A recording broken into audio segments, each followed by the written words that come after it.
We need an intro video. We got to do one. But anyways, Prude will be here in a second. So, hello everybody.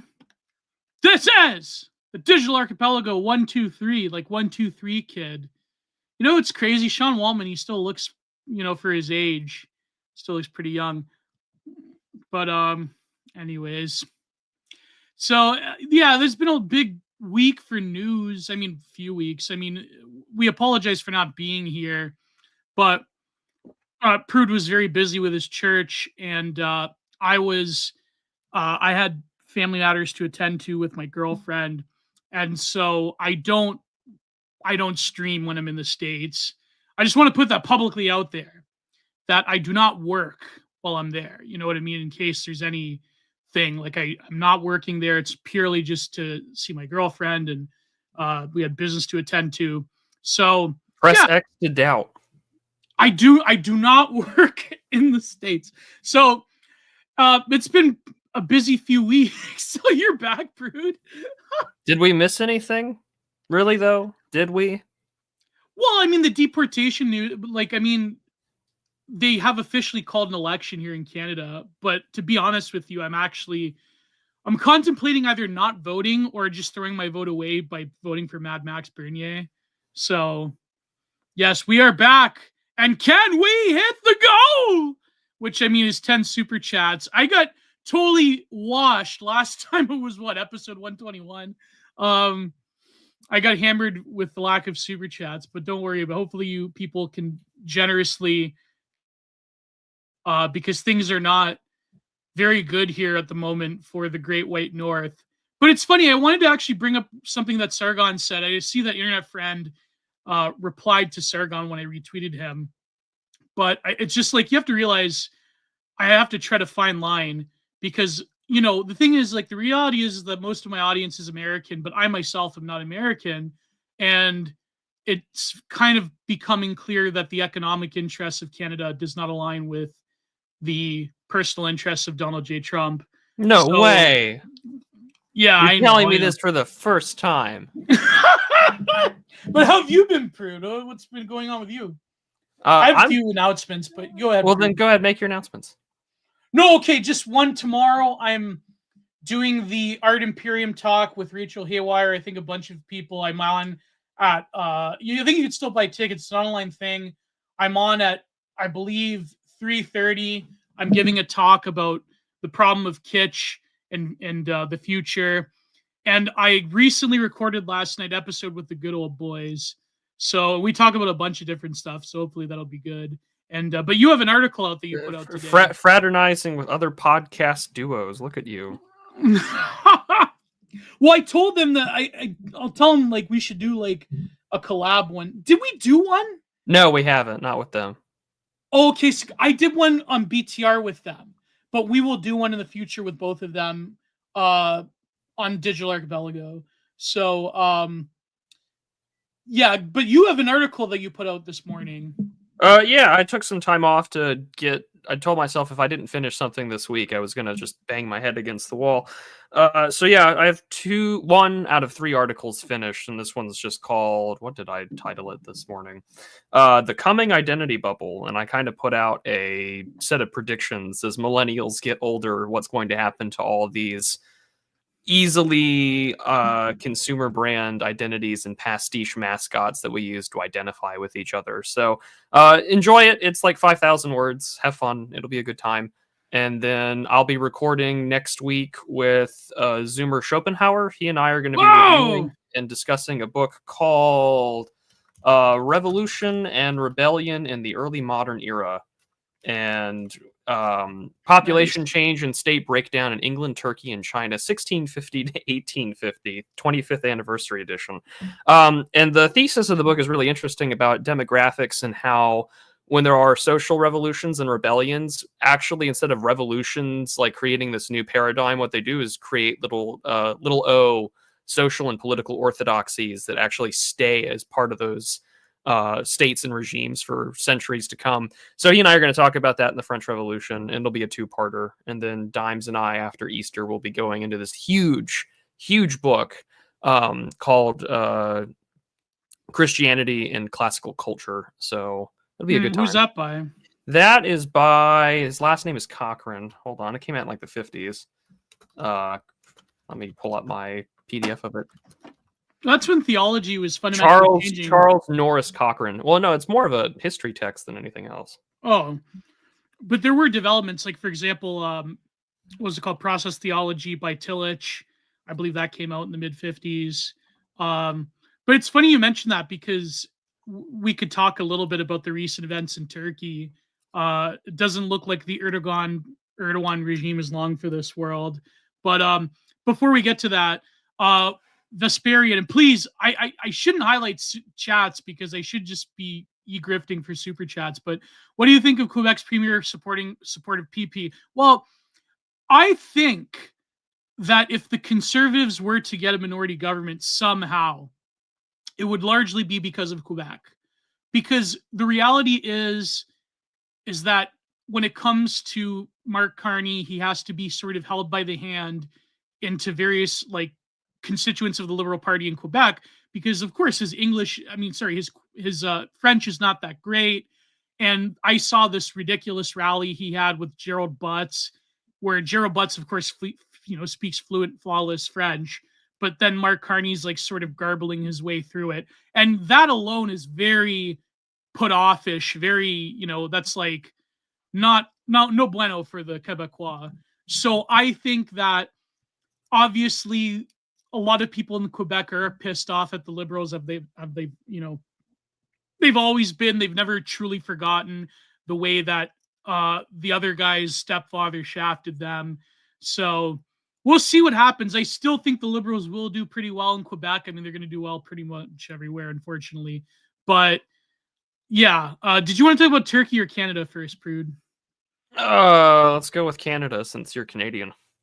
All right. Well, no, I think that there was something that Sargon tweeted today about how America, there's sort of, and of course this comes out recently, not that it's a really big deal. It is a big deal in terms of these platforms, but it came out recently in the Signal chat leaks with JD Vance and with other people like Hegseth that, they have a very much what would you say, a more of a 2000s conservatism, rah America, Europe are a bunch of if that's socialist, cheese eating surrender monkeys. So it's there's something Sargon said today, but you used a terrible day for optics. Yeah. So Sargon, he said America, the Trump administration, a lot of people that support Trump essentially is shafting the global right, because they are making it quite difficult for right-wingers in Europe and especially in Canada to operate without seeming too pro-America, because especially here in Canada, Poilievre has to explicitly go out of his way to attack Trump, but you know what I mean? Because if he didn't do that, well, following a TP USA model of conservatism, and I say that in quotation marks, conservatism, has been a disaster. I understand that you can totally call it out for what it is. It's a form of cultural imperialism from the United States. Yeah. But any reasonable conservative movement in any other country should probably be hey, maybe we should not emulate that. And I think that it behooves the right in any other country to do what it has to do and not tie itself to the United States or its political conservative model.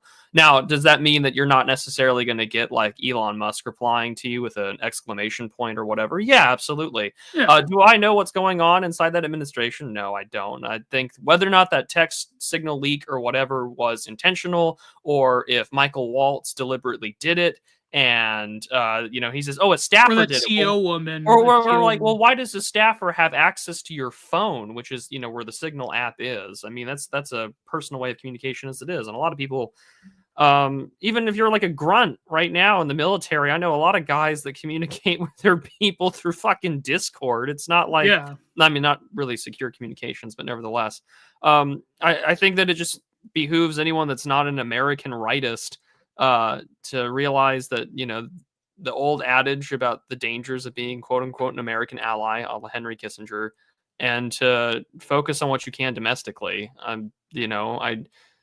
I'd rather do that, or I'd rather see, nationalists in other countries succeed.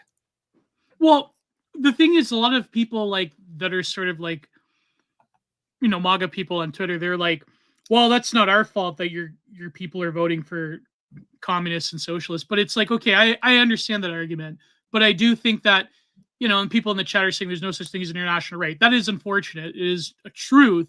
Yeah, I mean, this is European not right-wingers hate American. this is not Marxism, Gio. Like, there is no La Internationale. Like, that doesn't exist for the right. We used to have an international anti-communist league that would have been based, but if only. That was one of my best tweets. The favorite tweets I've ever seen was by Contrary Pancake, where he's like, how like kids have the model UN in school. In based world, it would be the model anti-communist world anti-communist league. If only. If only, right? No, but I do understand that argument, but I just think that it does behoove the sort of power center to support nationalist movements, but because at the same time as the Trump administration wants more independence. Well, the Trump administration is also very liberal.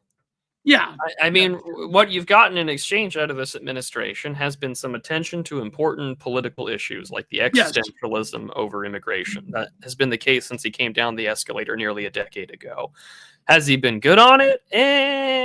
He's fighting a lot of battles. I'm willing to cut him some slack in some places. But he's also turned into a spectacle as well. But he honestly, and the whole fucking Studio Ghibli thing meme that the White House put out, red meat to the base. I get it, but also I feel as if I don't like the deal I've gotten in the sense that for 15% more nativist rhetoric and memes like this, there are other shitty policy ideas being implemented, like no American citizenship shouldn't be put on for sale with the whole gold card, platinum card plan. And we really should be doing more to focus on the fact that your base has been fucked over, hollowed out by DEI, the university system, and drugs. And it's good that they're going after fentanyl dealers. I will say this, Andrew Isker had a great tweet, or I think he quote tweeted the image of it, and he was just like, one of these people is a political prisoner and is being used as a spectacle for political ends. The other one's a fentanyl dealer that killed George Floyd, and it was the picture of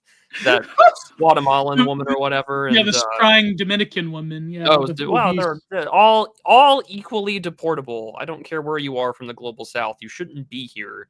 And that should be the main policy going forward. Oh, by the way, Andrew Isker. Andrew Isker, and what's his co-host, Stephen Ingle? No, CJ Ingle. Yeah, they were interviewed by Tucker. Yes, yeah. Is that the real Pod Awful? Is that Jesse from Pod Awful? Is that the real Pod Awful? That'd be crazy if he's in our audience. But no, yeah, they were. Listen. We're talking about serious things, but I did watch a significant portion of Pod Awful leaking the Ethan Ralph conversation where he's snaking everybody. But anyways, let's move on. Man, there's so many group chats that have been leaked over the last couple of weeks. Holy crap! James Lindsay tried to warn us about this. Yeah, the real. There's not a single thing that I can think of off the top of my head where James has been vindicated.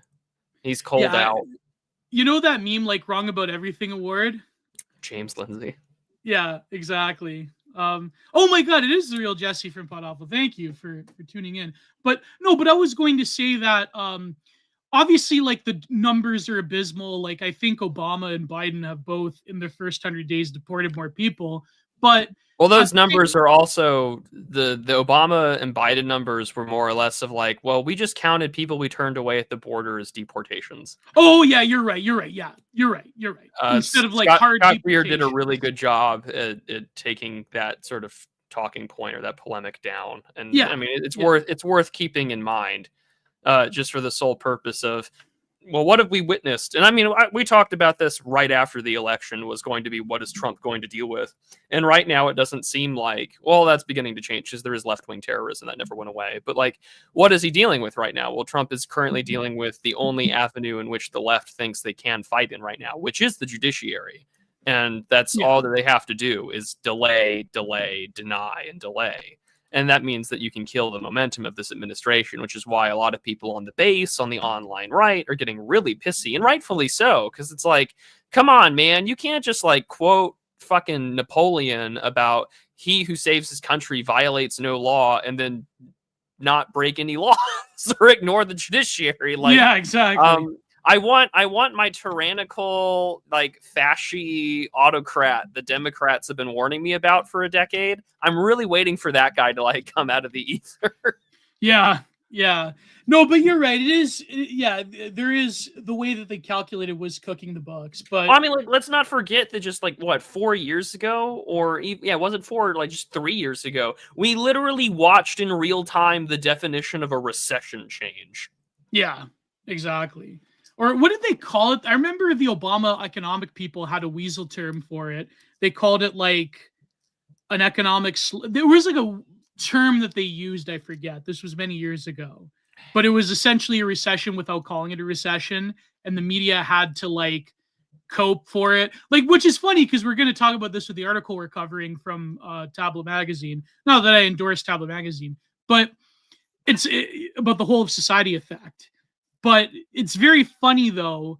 But like, okay, so unfortunately, there is no such notion of a global right. I mean, European right wingers do not like American ones, and especially vice versa. And Canada is just a huge mess when it comes to the right in general. But I do think that there is something to be said about Trump making it harder for us. And I think that when it comes to more nativist rhetoric, but also a number of, I think, kind of wrong-headed, more like libertarian fusionist economic policies that have never worked out. Like, for example, if Trump is serious about making car loans tax deductible, then that's going to create, like, theoretically, it could create a bubble not on a similar scale, but on a lesser scale than the sort of subprime mortgage bubble that we've seen through the Clinton and the Bush years and then the Obama years. So I don't know if that's true or My not. collateralized DoorDash debt is going to be so great on those default domino swaps. I can't wait. Yeah.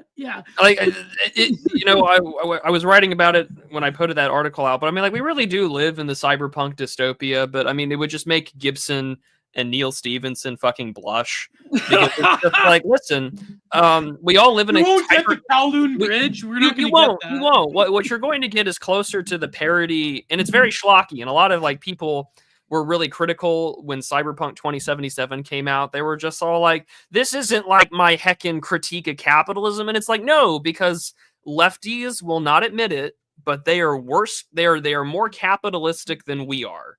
We get called out for being grifters or whatever, or taking patronage money or whatever. But like, fine.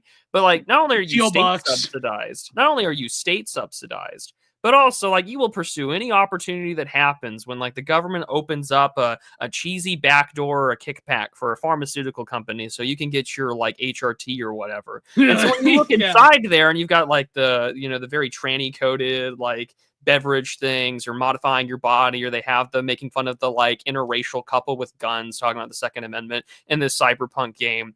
It's like, this is what you live in. It's not that far off as a facsimile for today. It's just 50 years in the future. Or in the London train, the UK, the London tunnel system, they had that advertisement for their version of Maid with a young white woman. Yeah, like, I mean, you just have an openly ethnic hatred of you, the majority population, for the desire of this weird cyberpunk future. You live in it. You do. That's not going away, and you live in it. And any desire to push back, and this is what I find so interesting, is that you live in this sort of weird cyberpunk dystopia. But at the same time, you had papers all throughout the Biden administration too. It was like, are we going to return to deglobalization? Are we going to try and reshore and do all of this like trade stuff? And they had cited several factors, the lack of resiliency, or just not necessarily how strong the world shipping supply chains were. We saw them under stress during COVID.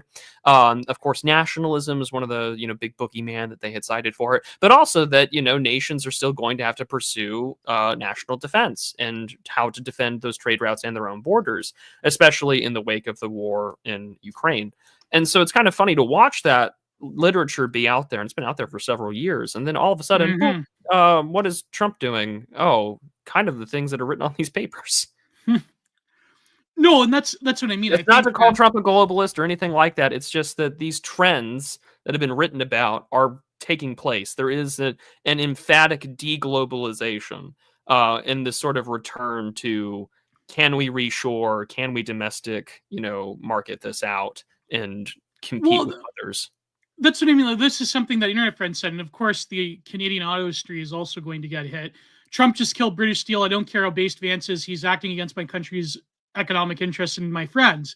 Yeah, I mean, that's what I mean. Like, at the end of the day, like, from my perspective, having, like, if you are on the online, right, and you are interacting mostly with Americans, you do have to, like, step back and say, like, okay, well, I'm not, like, I mean, I have a lot of deference towards America and American history, and I have a lot of friends in America. I mean, hell, my girlfriend's American. But, like, I have to realize, like, I live in Canada. I am a Canadian citizen. I was born here. My at least my father's side of the family's been here for almost 150 years. So I have to, like, really think about this. I don't want to piss off a lot of people that, love and support our content.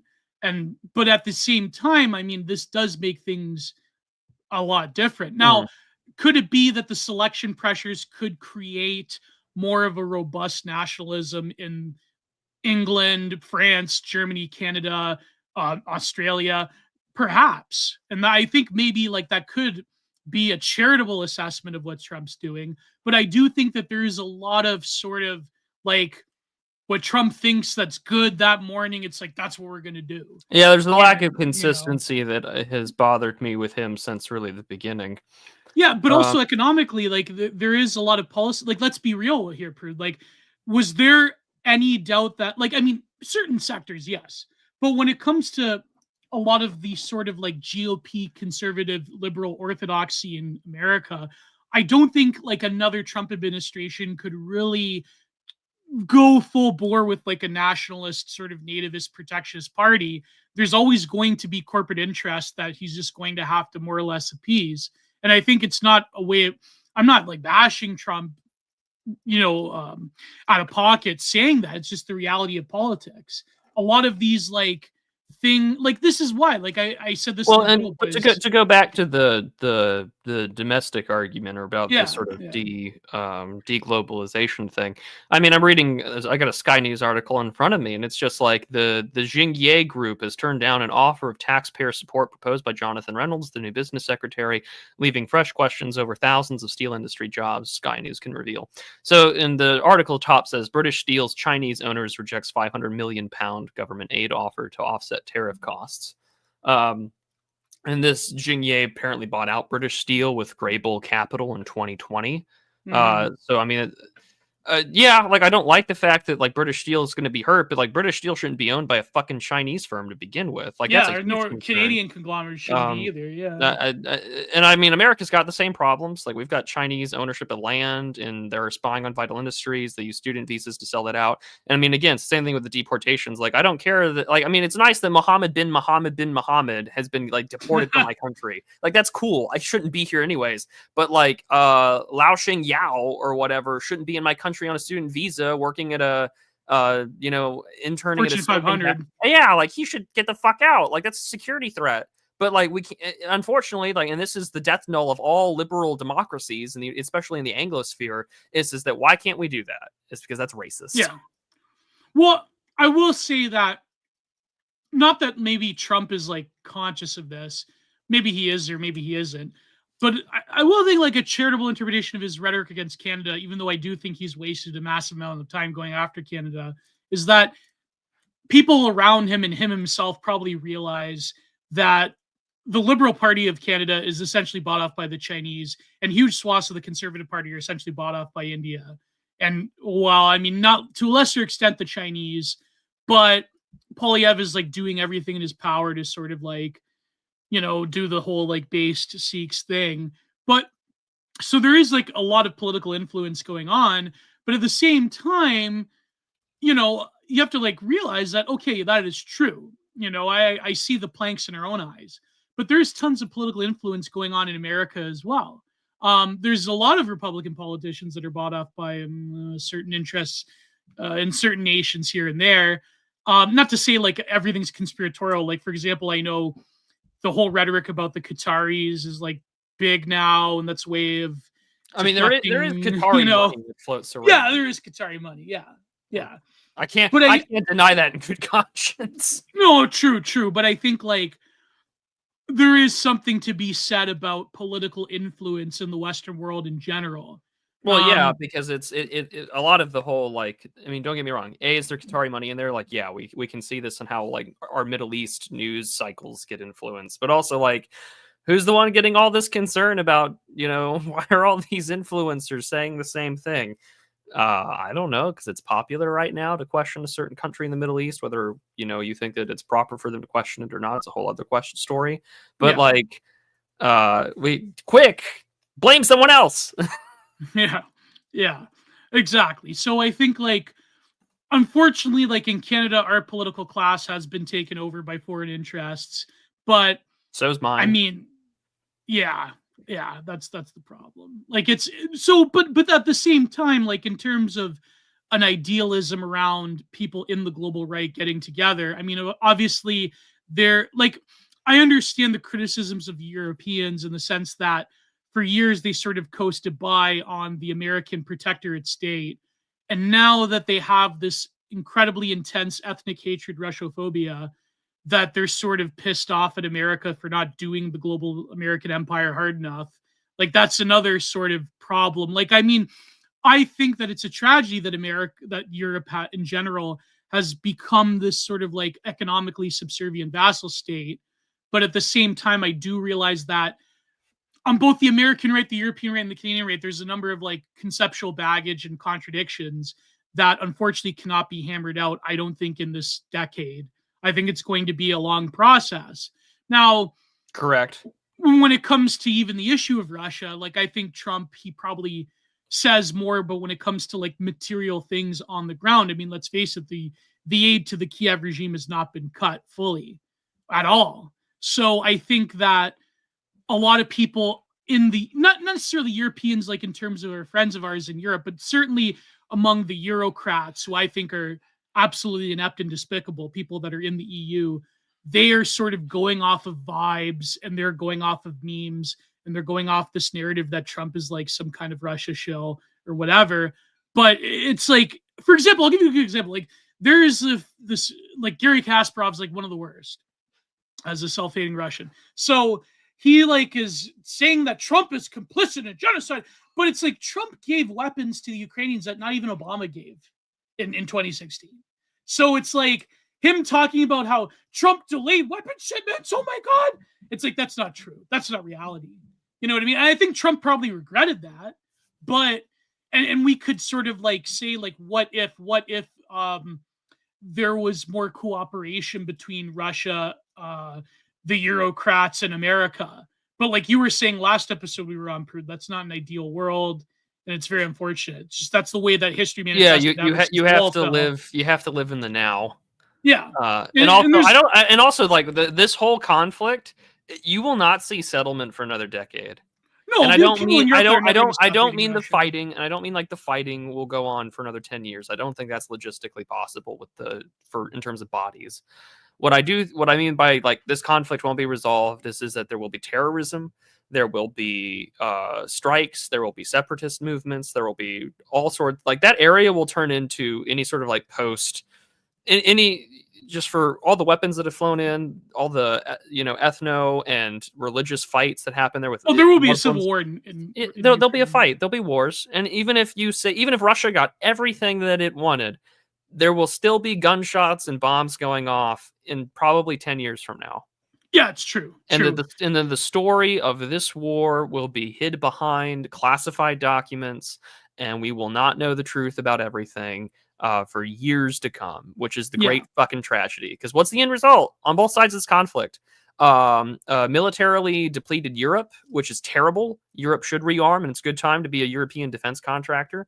Economically depleted Europe. And how many Ukrainians are dead or have permanently left the country, probably never to return? What, millions? Yeah, millions. Yeah. Hundreds of They thousands say of dead tens. Russians. They say 10 million in terms of people that have left to go to Canada, to go to like Germany, Yeah. Poland, especially Poland. Like the Are they going to Polish. come back? Probably No, not. never. Like the Polish are actually getting pissed off at the Ukrainians being there, but like yeah, they've always had contentions. But Bill Wilson, the Russian apologetics, are going, oh, I'm sorry, Bill. I'm sorry, I'm zigzagging. But and then Alex DeLarge, not to mention their plans to ethnically cleanse Gaza. Well, that's another issue as well. But also, Prude, I want to get your take as an American. And I know I should probably be e-begging, but Louis Cachet says it's like whining that your own kids turned out like losers.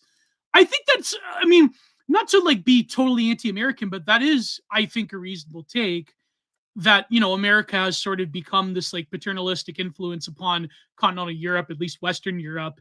And they're sort of like complaining now that they're not independent enough. Well, I think that it was a combination of the ineptitude of EU leadership, but also just generally efforts by the American government throughout various administrations to hobble the independence of Europe as well. So I think like there's a shared blame there. But I do think that, let's face it, who has the real might and the real power in that equation? Oh, it's the U.S. government. You know what I mean? But I don't know, like as an American, like what do you think about that take, Prude? I mean, a lot of it, you could say that, like, okay, maybe Europeans are freeloaders or whatever, but like, no, I don't even think that. I don't think that. No. I don't hold that sort of what's the word I'm looking for? I really don't hold that kind of nasty paternalism towards Europe. Right. America, and it's unfortunately it's a very boomer thing to have, and I mean it's just a generational thing that Americans have held on to since the Cold War zeitgeist of the 70s and 80s to today, which is really unfortunate. Like, because I mean, keep in mind, like the American attitude towards Europe has radically changed from its Cold War era to today. Like Reagan got a lot of shit when he visited a war dead memorial in the 80s for the the war dead and for Germans. But also like Reagan understood that like if World War III was going to break out, like millions of Germans would probably get vaporized. Oh yeah, and they would bear the brunt of anything that were to come out of that. Like we don't share that kind of paternal attitude, or even like an attitude of recognizing like, hey, like anything can go wrong, and we know that you're going to pay a huge price in blood, and we respect that. Like we don't do that anymore, which is really unfortunate. Yeah. The problem, and I hate to sound like a tone policeman, but like holy fuck, do Trump and Vance have a huge optics problem? With Europe like, in general, I mean, yeah. Well, in general, but I mean, there's some things that are good, but a lot of this, in terms of diplomacy, not so great.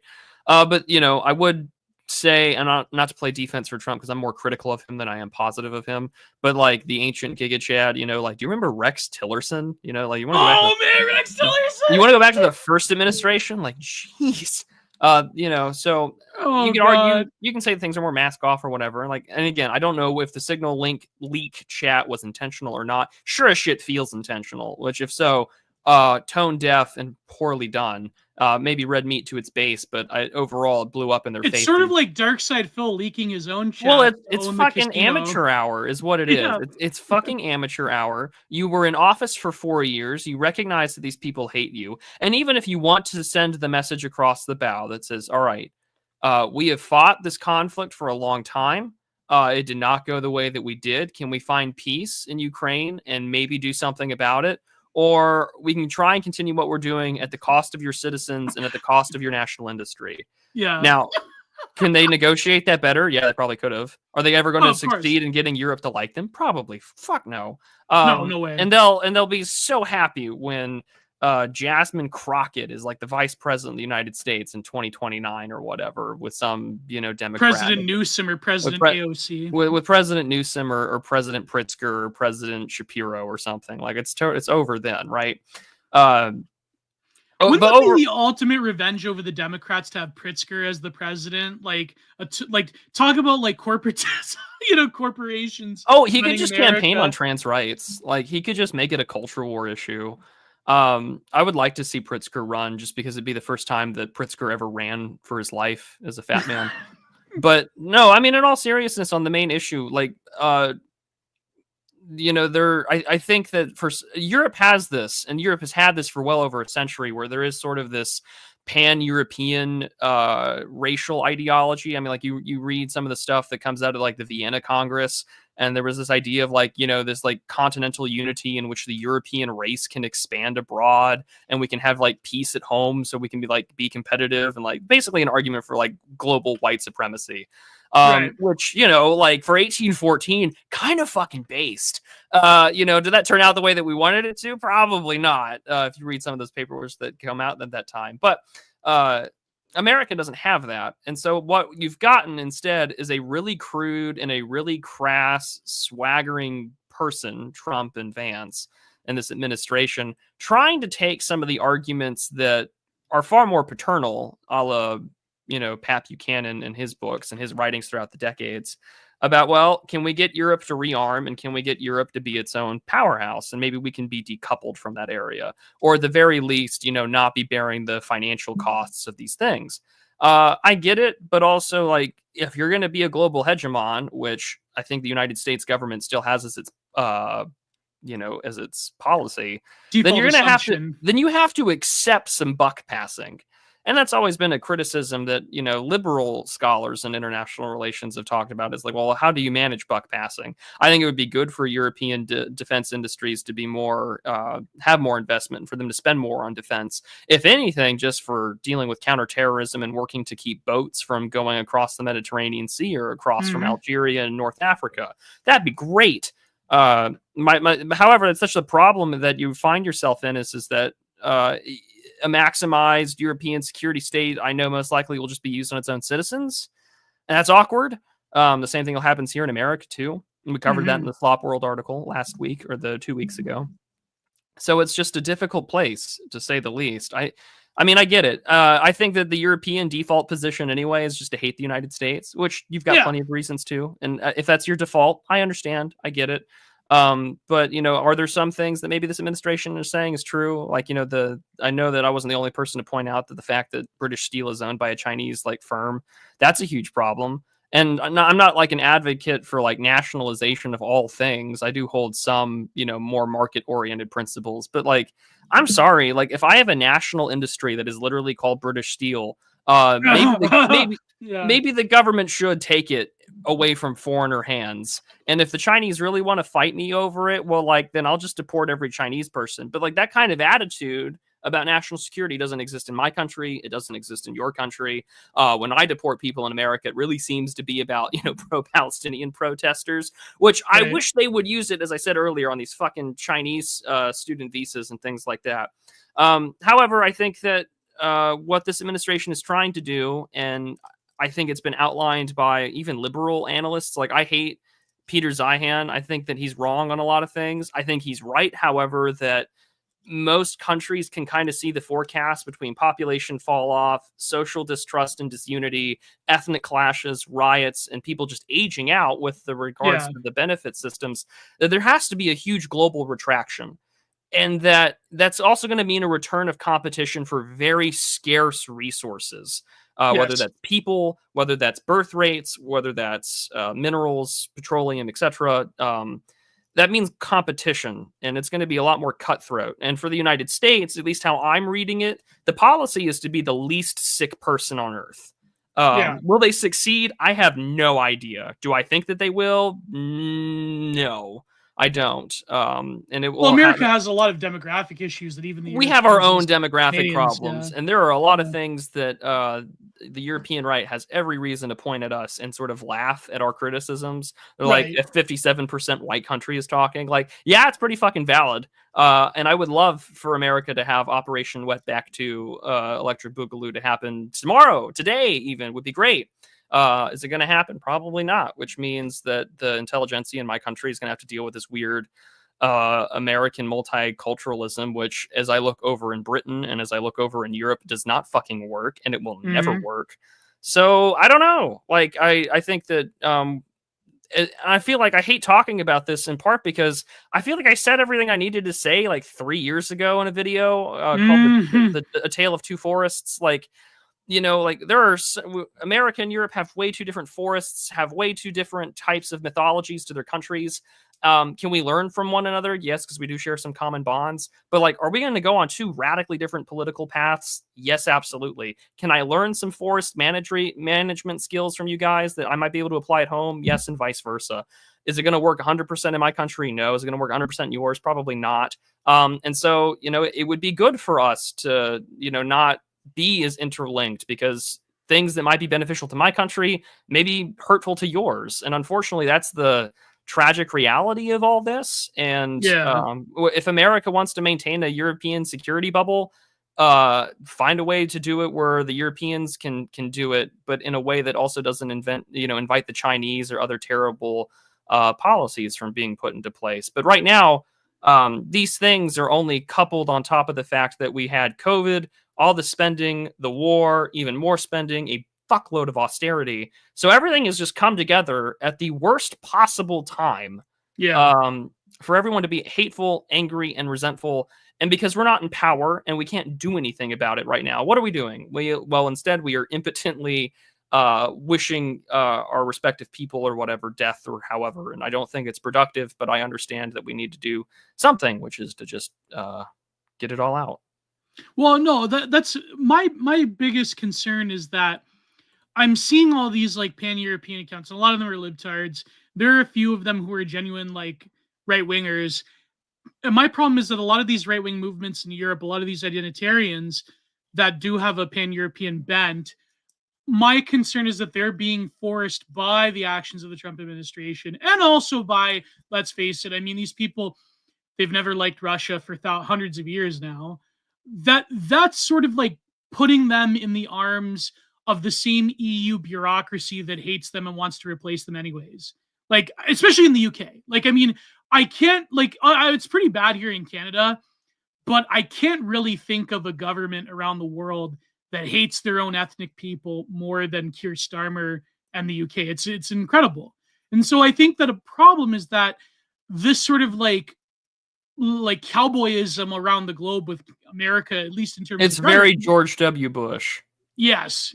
Although I do think that with Bush, there was more action because of GWAT. Well, there was more tact. Yes. Yeah. Because unfortunately, the American military because the Europeans told, well, I mean, the French at least were far more skeptical of wanting to play along with that game. Well, so also, I mean, like the British and the American military were in a way better position 20 years ago than they were now. Yes, that's also true. Yeah. Have no idea how over it is in Britain. Well, that's a great shame. And I think that a lot of people... I can't say that in air. I can't say that, I don't think. Yeah. But, here's the thing, though. Europeans, I understand, like, the argument, like, the European far right talking about the influence of a certain Middle Eastern country on American foreign policy. That is true. But I think that a lot of these other nations do have to play along, unfortunately, as well. I know the British have always had this thing with, but not to get too far into it, but it is kind of funny the way you said it. I know it's terrible, but I do think like this is the problem. I think that there could be a notion of pan-Europeanism that isn't essentially just like, LGBT race communism, you know what I mean? So I think like now we're seeing this. I would kill for anything but that. Yeah. Well, it's the same here in Canada. Like a lot of people that were initially going to, because like that's another thing Sargon said in this long post. The Liberal Party has caused essentially all of our problems in Canada. Like they're calling it now. I was watching, I was listening to the Ben Mulroney show a few days ago. They were calling it the lost liberal decade. That is reality.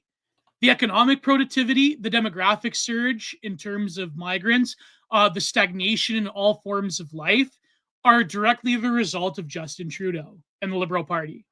And so I think that the fact that people are going to hand the Liberals another majority, potentially, because of, they hate Trump, they hate America, blah, blah, blah. I mean, yeah, a lot of it is our own impetus as well.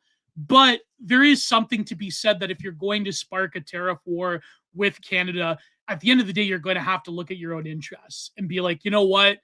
You could say that, okay, yes, in certain economic sectors, the Canadians have had a pretty good deal in terms of tariffing. But also when it comes to the rhetoric of Trump saying that, oh, we don't need Canada, we don't need their lumber, we don't need their dairy, we don't need their oil. I don't think that's true.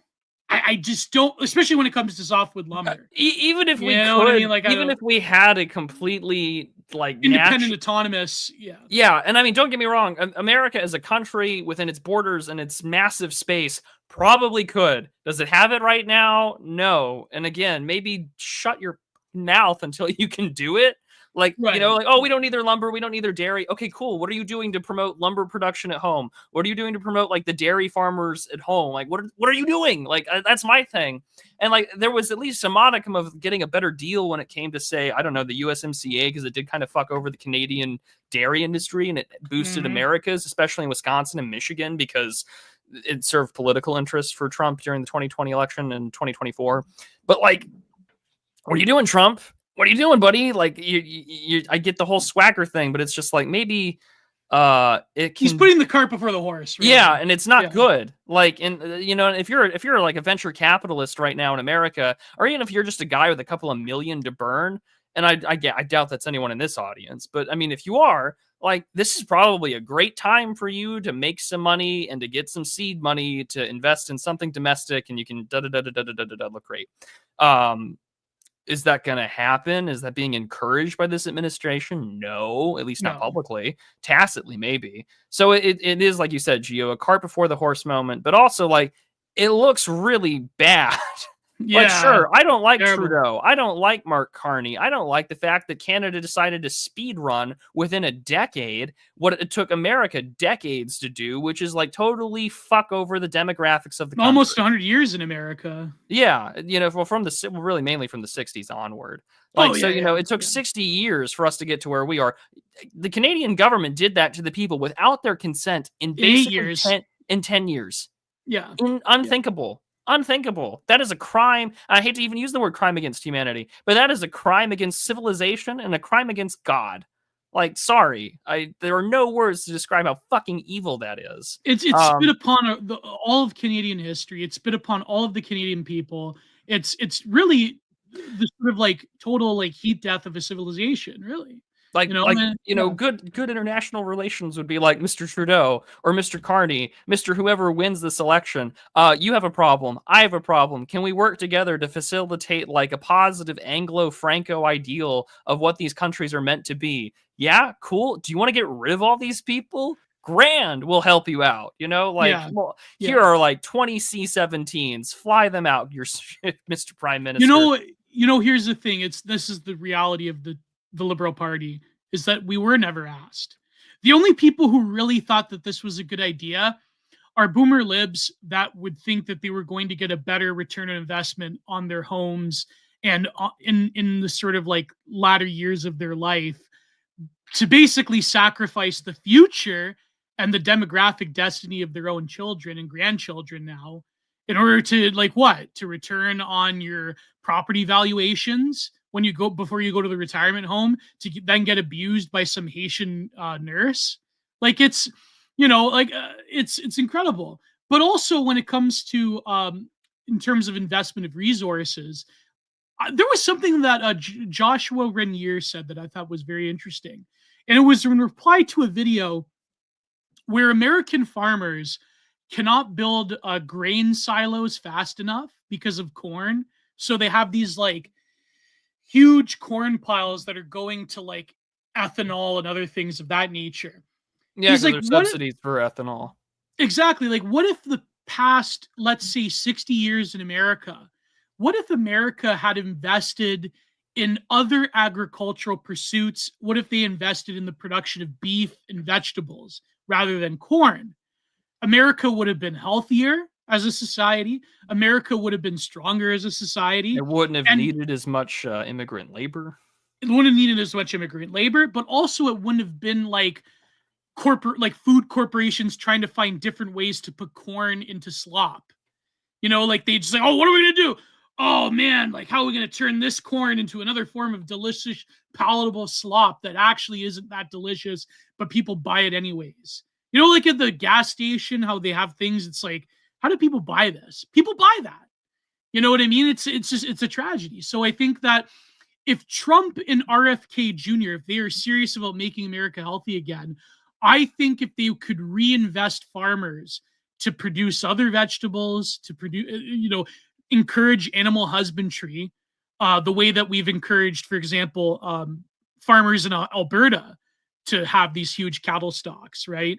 I think that would be a wise investment. And then you could make the argument that we don't need Alberta beef. We don't need Canadian legumes, which I think is another problem with Canada, is that we have sort of like invested our future in, seed oils. I think that's another big problem.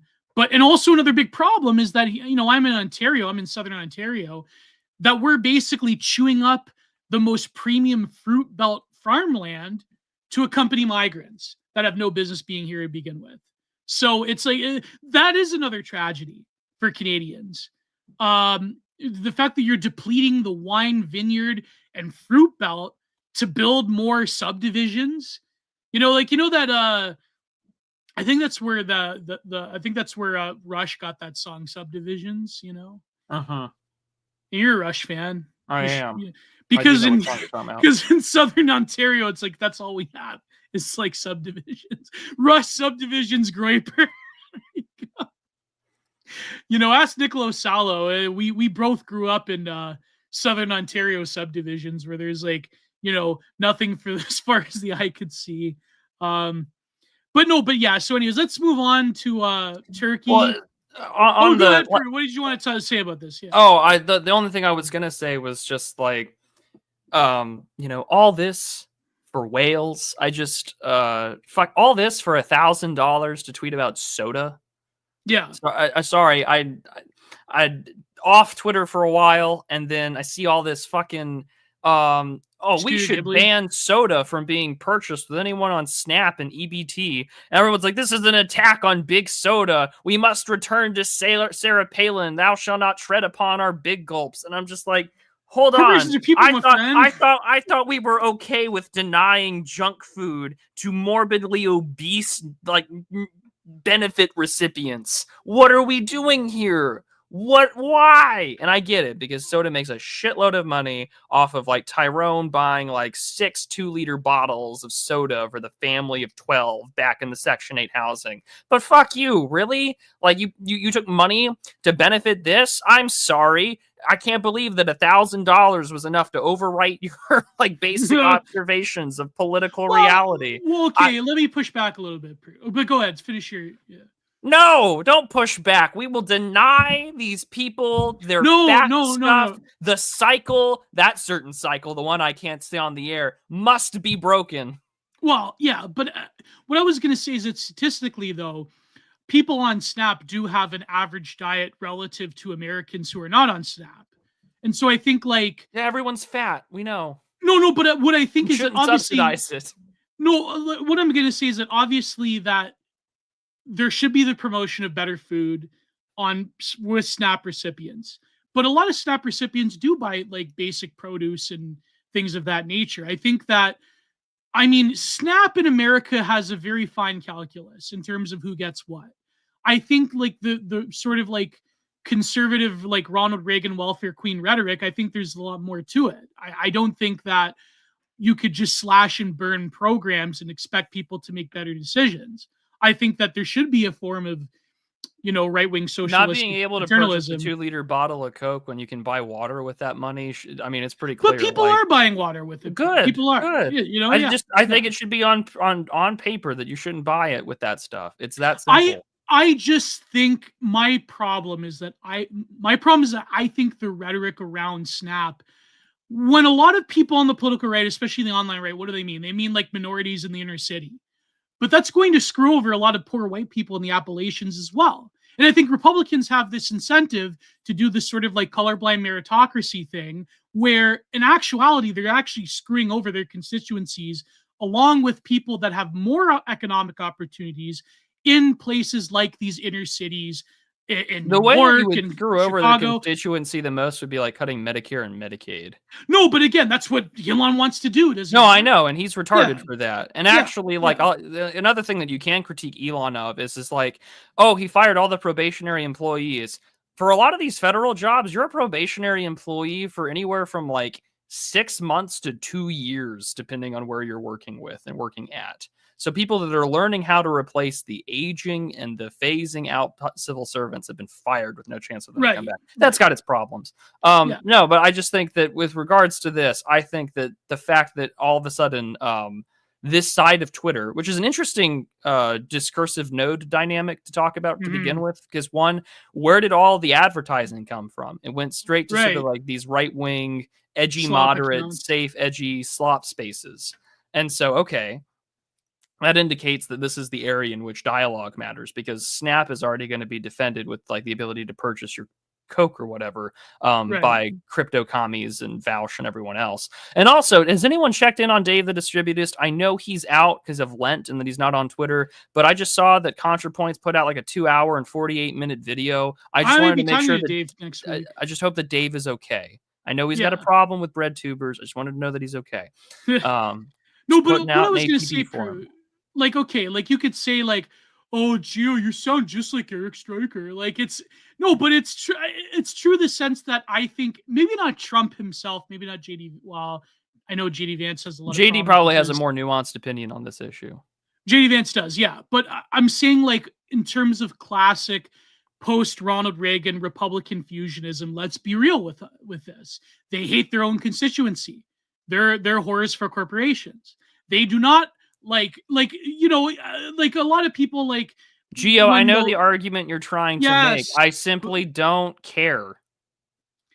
No, but my point is that you should not be able to purchase it with it. As simple as that. I think that the American people deserve more socialism than, let's say, people with problems in sub-Saharan Africa, like people that are talking about the cutting. We have socialism in America. It just doesn't go to white people. No, but that's what I mean, though. That's what I mean. Like, that's the problem, is that I think the strategy to just universally cut things off, when in actuality, if you were smart about it, I think that if I were smart about it, I would cut every single not you, fucking... I know. But if you were smart about it, you would cut every grant that's meant to target quote-unquote food deserts, because there is almost a 1-to-1 ratio for where food deserts are in high crime areas. And of course, that goes back to the uncomfortable conversations about race in this country. No, but what I mean is that I think if the Republicans were to have adopted more of a Democrat strategy, where if you were to essentially rob blue states to give to red states, I think that would be... We did that with all the Trump tax cuts and getting rid of the SALT limit. Well, yes and no, but you can only do so much with tax cuts. You know what I mean? Like, I think I get it, but I'm simply saying, like, if you wanted to get, but also like if the blue state argument is right, where like blue states subsidize red states, then that's already happening. Right. Well, yes and no, but what I'm saying is it's not about soda per se. Like, I don't like. So we've taken the argument about soda and we've gone to a completely different direction where we want to argue about something else. No, I just want to make clear that that's what we're doing. No, what I mean, Prude, is that when it comes to the talk of slashing benefits in general, not just, I think it would screw over people that are more willing to, vote on a right-wing ticket.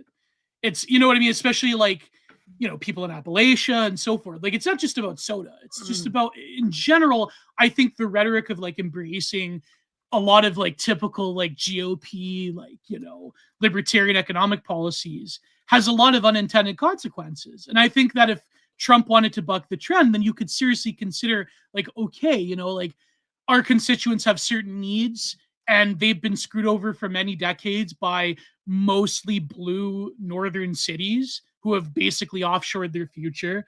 And there should be something done about that. And I think that, Doge going in there and just slashing and burning everything is not the right approach, and that's what so you could say like I'm a third positionist, or maybe I am, but like you've said yourself that you are.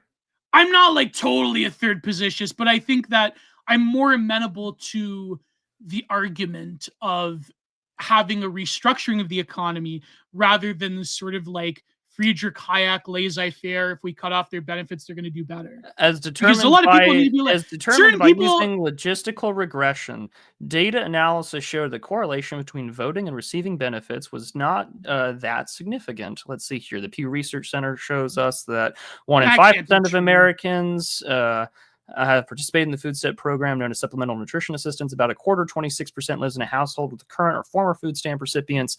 Of these, 1 in 5, 22% of Democrats say that they've received food stamps, and compared to 10% of Republicans, about 17% of independents say they have received food stamps. According to the surveys from the Pew Research Center, about 3 in 10 Democrats, 31%, and nearly half as many Republicans, 17, say they or someone in their household has benefited from a SNAP food program. I'm just reading through. I'm reading some stuff out loud. That's all. Go on, Gio. No, but another thing too is that, do you want to cause the social chaos that would come from getting rid of SNAP? I'm not saying I'm not saying you cut SNAP, Gio. Don't put fucking words in my mouth. I'm not putting words in your mouth. I'm just saying. I didn't say that you would cut SNAP. And also, no, I'm not saying if you wanted to cause real social damage to any foreign actor right now, please hack Chase Bank, who deals out EBT recipients at the first of the month every time we have this conversation. You would cause unknown rioting on a racial level not seen since the Watts riots.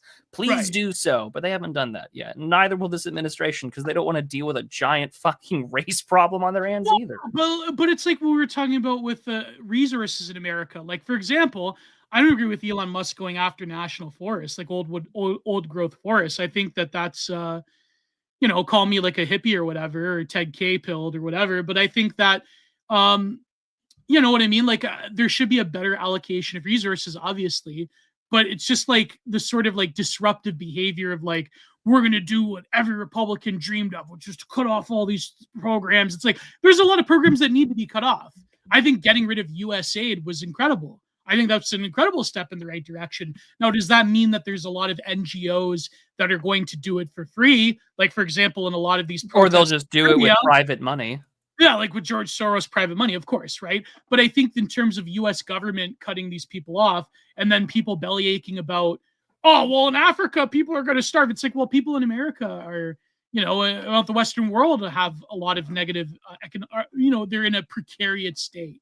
So, you know what I mean? Like, but when it comes to, I think, like a lot of the economic populism that is fostered by the Republican Party, even before Trump, I think that there should be more of a paternalistic, technocratic approach than just doing the whole, like, typical thing that conservatives do, which is we shouldn't sell out federal land. We should be far more concerned about what we're cutting. However, instead, what we're doing is the same thing Bill Clinton announced in April of 1990. Actually, no, it was March of 1993, about trying to cut and make things more "quote unquote" efficient.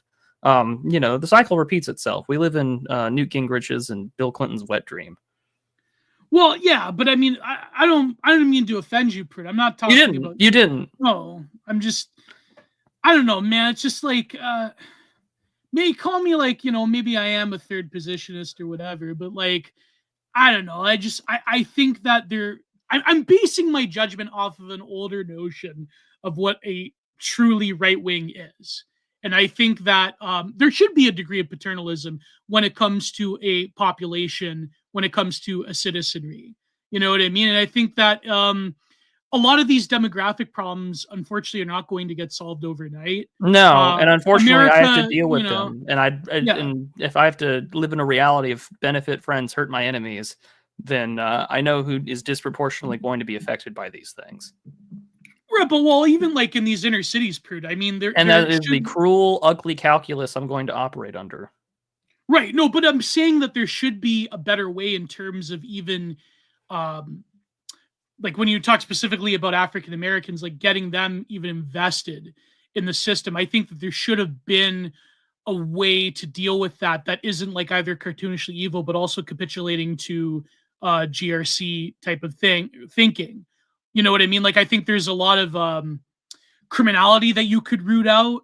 There's a lot of things you could do with getting like Black people in America invested in sort of like an ideology that they were going to before, with being more or less autonomous, having their own communities, stuff that even like Malcolm X was talking about. I think that there is a way to do this. I think to foster a form of like identity among them that isn't resentful of white people, I think could actually happen.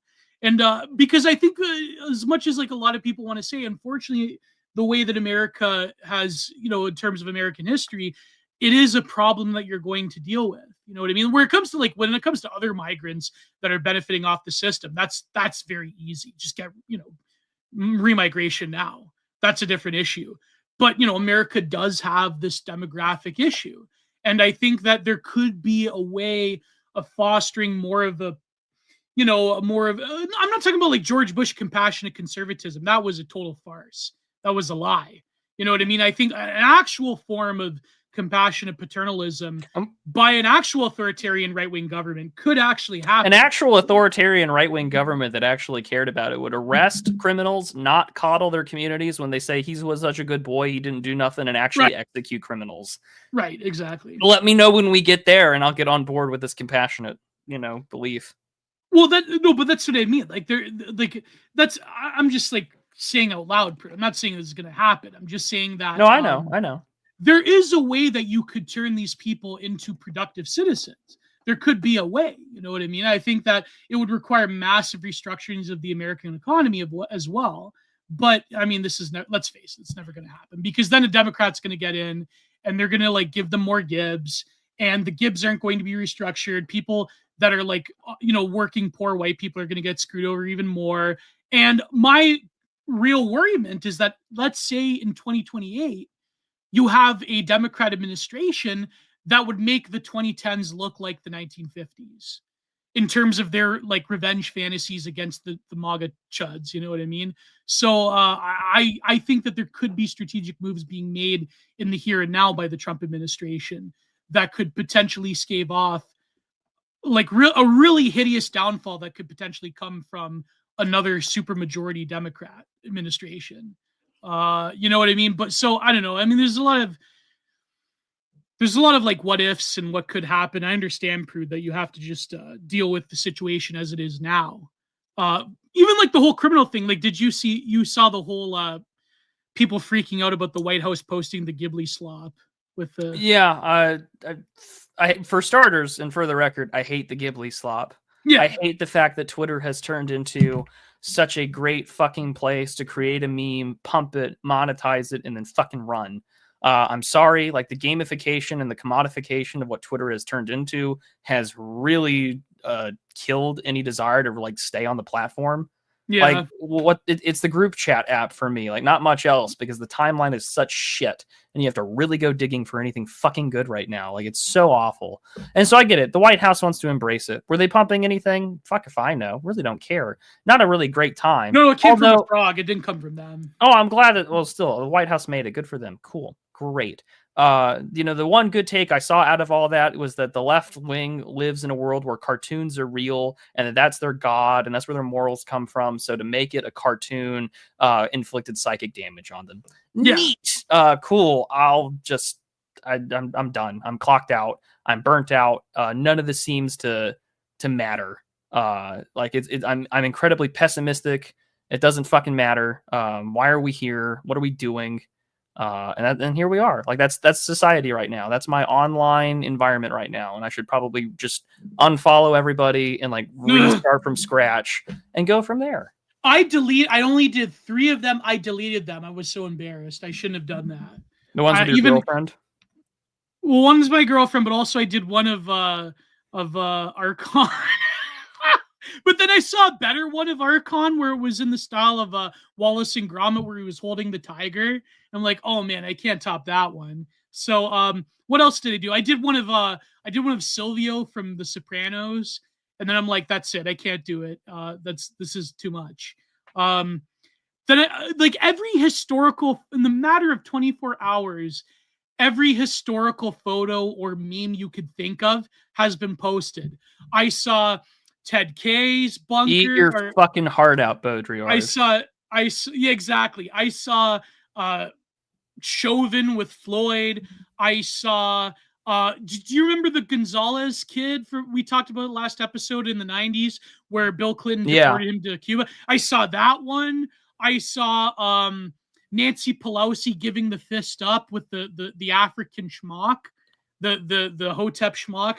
I saw AOC crying from a little cute frog at the border.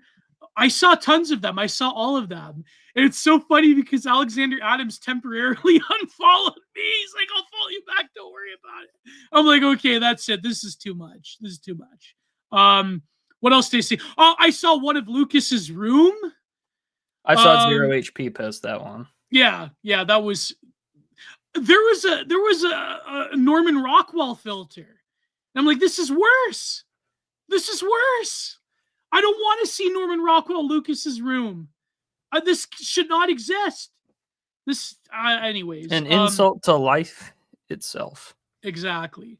But I listen, Prude. I didn't mean to like hammer hard on the right wing socialism train. It's just that it's a number of ideas I've been kicking around. I think that there is a limit to the sort of like classical liberal ideology that most major conservative parties in the Anglosphere have taken on.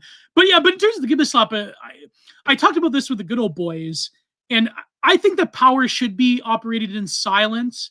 I think that making a spectacle out of it is sort of like, uncouth, but at the same time, I do agree with a form of psychic, what did Nobody TM call it? A form of psychic goring, where it's going to say to the libtards, like, listen, we're done with this. We're going to make fun of you because this person that got deported is a genuinely terrible person. How many people die in America every single day of a drug overdose? Now, you could also blame corporations who have facilitated. You could blame the Chinese who have facilitated this. But the average person on the ground, like this person, this obese Dominican woman whining, crying because she's getting deported, it's like, well, like, your tears are delicious. I'm sorry. You've ruined the lives of a lot of different people. Now, I know that people deal substances because of poverty and all that. But when it comes to immigration, I mean, there's a difference between someone in America who is an actual American that chooses a very terrible path and someone who does not belong in the country who is destroying the lives of many people. And so I have no sympathy. I know, listen, I get the argument that it doesn't look humane. It's making fun of a serious political issue. But at the end of the day, is that really the worst thing in the world? No. I mean, is it really the worst thing in the world to like rub it in their faces? No. Do I endorse Ghibli slop? I mean, I made a little fun of it, but I think it's, put it this way. The video of the flight, do you remember a few weeks ago, the video of the flight deportations, Prude, that the White House shared? Yeah. That's a better thing than Ghibli slop. Put it that way. That's a better thing than Ghibli slop. But imagine not deporting Dominicans. Oh, man. But no, I think that's just a much ado about nothing. I think this controversy is going to boil over. But unfortunately, I do like, there is one thing I will say, though. So someone replied to me, I think it was Internet Enjoyer, replied to me with this, where he said, Gio, the problem is that making a spectacle of it does distract from the less than stellar numbers of deportations. Correct. So I think in that sense, there is a criticism there that is valid. So that Dominican woman was the Saigon chief of police. Yeah, I saw that. I saw a Ghibli slop of the Saigon chief of police shooting the communist in that. I saw Pinochet one. I saw what else did I see? Of course, someone did a Columbine one. And there was a guy, he was saying, I can't believe people are making fun of Columbine. It's like, have you been on the internet for the past few decades? Yeah, where have you been in the last 30 years? Where have you been? Yeah. Anyways, so yeah, I think, like, obviously I'm not pro, AI slop. I think it's terrible, but at the same time, I'm not going to shed tears for the Dominican fentanyl dealer. You know what I mean? So, Michael Hassler, someone better give me a super chat for answering this. Unfortunately, I've not read the Leo Strauss thoughts on Machiavelli, although I do think that Strauss, if I'm reading him correctly, does have more or less his thesis about hidden authorial intention. He uses Machiavelli a lot in his work, but if you wanted to point me to a certain text by Machiavelli by Leo Strauss, where he talks about Machiavelli in depth, I'm more than willing to read it. So yeah. Do we want to talk about Turkey a little bit before we move on to the article? Are these just like right-wing protests? Like, I don't know enough about Turkey to give you an answer, so I don't know. I think that it's organic in the sense that I think that Erdogan has more or less overstayed his play to sort of like make these strategic alliances on the East and the West, but then he'll also strategically snake people. And of course, you know, the Americans and the Europeans, they definitely want more of a, like I know what are they called? The certain faction in Turkey, the Kemalists, they definitely want more of a anti-Russian administration in Turkey. But unfortunately, I think that from their perspective, Erdogan has not fully played ball. Now, Erdogan has supported the Ukrainians. Erdogan has given them a lot of drones. Erdogan is supporting the intern government, quote unquote, in Syria with Jelani. But I think that Erdogan as well has made a number of geopolitical blunders that are catching up to him. I don't know enough about it either. I'm sure the War Report is going to talk about it more in depth. I think that Brian Beletic has a video on it, but I'm just not I'm familiar a little bit with the workings of Turkey, but I think that Erdogan survived a lot of political turmoils, so I wouldn't put it past him to do like a 7D chess move to try to like stay in power, but it's catching up to him. And now whether there's foreign involvement in these protests, I don't know. They are doing the whole like Marvel superhero Joker thing I saw, but it's probably more or less organic. I don't know. Don't quote me on it. I don't know for sure if it's organic, but I do know that there's a lot of political factions in Turkey that are pissed off with Erdogan. So, yeah. Yeah, I don't have enough to say on it because I don't know enough of what's going on, so I'm not going to offer any take. Yeah, all right. That's fair enough. So we wanted to do this article about the whole of society, and I think next DA maybe we'll review Collapse with if Dimes is available. Yeah. We'll see. So there's always this debate, Prude, that a lot of people, especially like the old, like, you know, the NRX old heads, where it's like, okay, how can we explain that certain rapid changes in terms of the ideological maxims of the various social bodies adopt, from media, academia, government? Why is it that, especially during Clownvid, why did we see these rapid shifts in the narrative information? Now, there's this effect that people have termed the whole of society, or as the stream is called, the whole of Soyciety. I thought that was a clever little title. But this comes from Tablet Magazine by Jacob Siegel, who I think is maybe part of the Barry Weiss containment zone centrism thing. But he's written a lot of good stuff. I do quite like his articles. Now, I'm not a big fan of Tablet Magazine, but I do think that this article is a good one. And I think it does go along the way of like explaining various diverse social phenomenons that have been going on. So learn this term, whole of society. You cannot understand what's going on with American politics today without it. Now, this is a relatively recent one that comes from 2024. So let's see. And please need those super chats. Can we hit the goal and all of that? Can we hit the goal? I'm surprised no one Studio Ghiblified Ethan Ralph. No, they did. Oh, okay. Like Ethan Ralph getting beat up in Portugal, I saw that. So anyways, and they say art is dead. They say art is dead. I wanted to paint that, actually. I did paint Ethan Ralph at one point. I did him. Someone bought it, actually. When Ethan Ralph finally goes from this mortal coil, you should do a painting of him in the same style Matthew the Stoat did when Chris Hitchens died. Yeah. He'll be surrounded by Pantsu and Pansuela. You know? Oh, God. Xander, I'll finally see you, boy. I'm going to go back. Ronnie Ralph, I'm going to see you again, Pa. We're gonna cook dogs again, Ron and Ralph. So did you hear about that? He cooked dogs with his old man when he was a kid. Like actual dogs? Okay, so Or do you just mean hot dogs? no, actual dogs. Good God. He put them in an oven to warm them up. They were in the cold, this like litter of puppies. And apparently him and his old man, Ronnie Ralph, left them in the oven. I'm not joking. He admitted this, by the way. Jesus. Dramatic silence. Anyways, nobody see. There's so like I've forgotten more Ethan Ralph lore than than other people know. Well, at a certain point, you or PPP or somebody should write the book.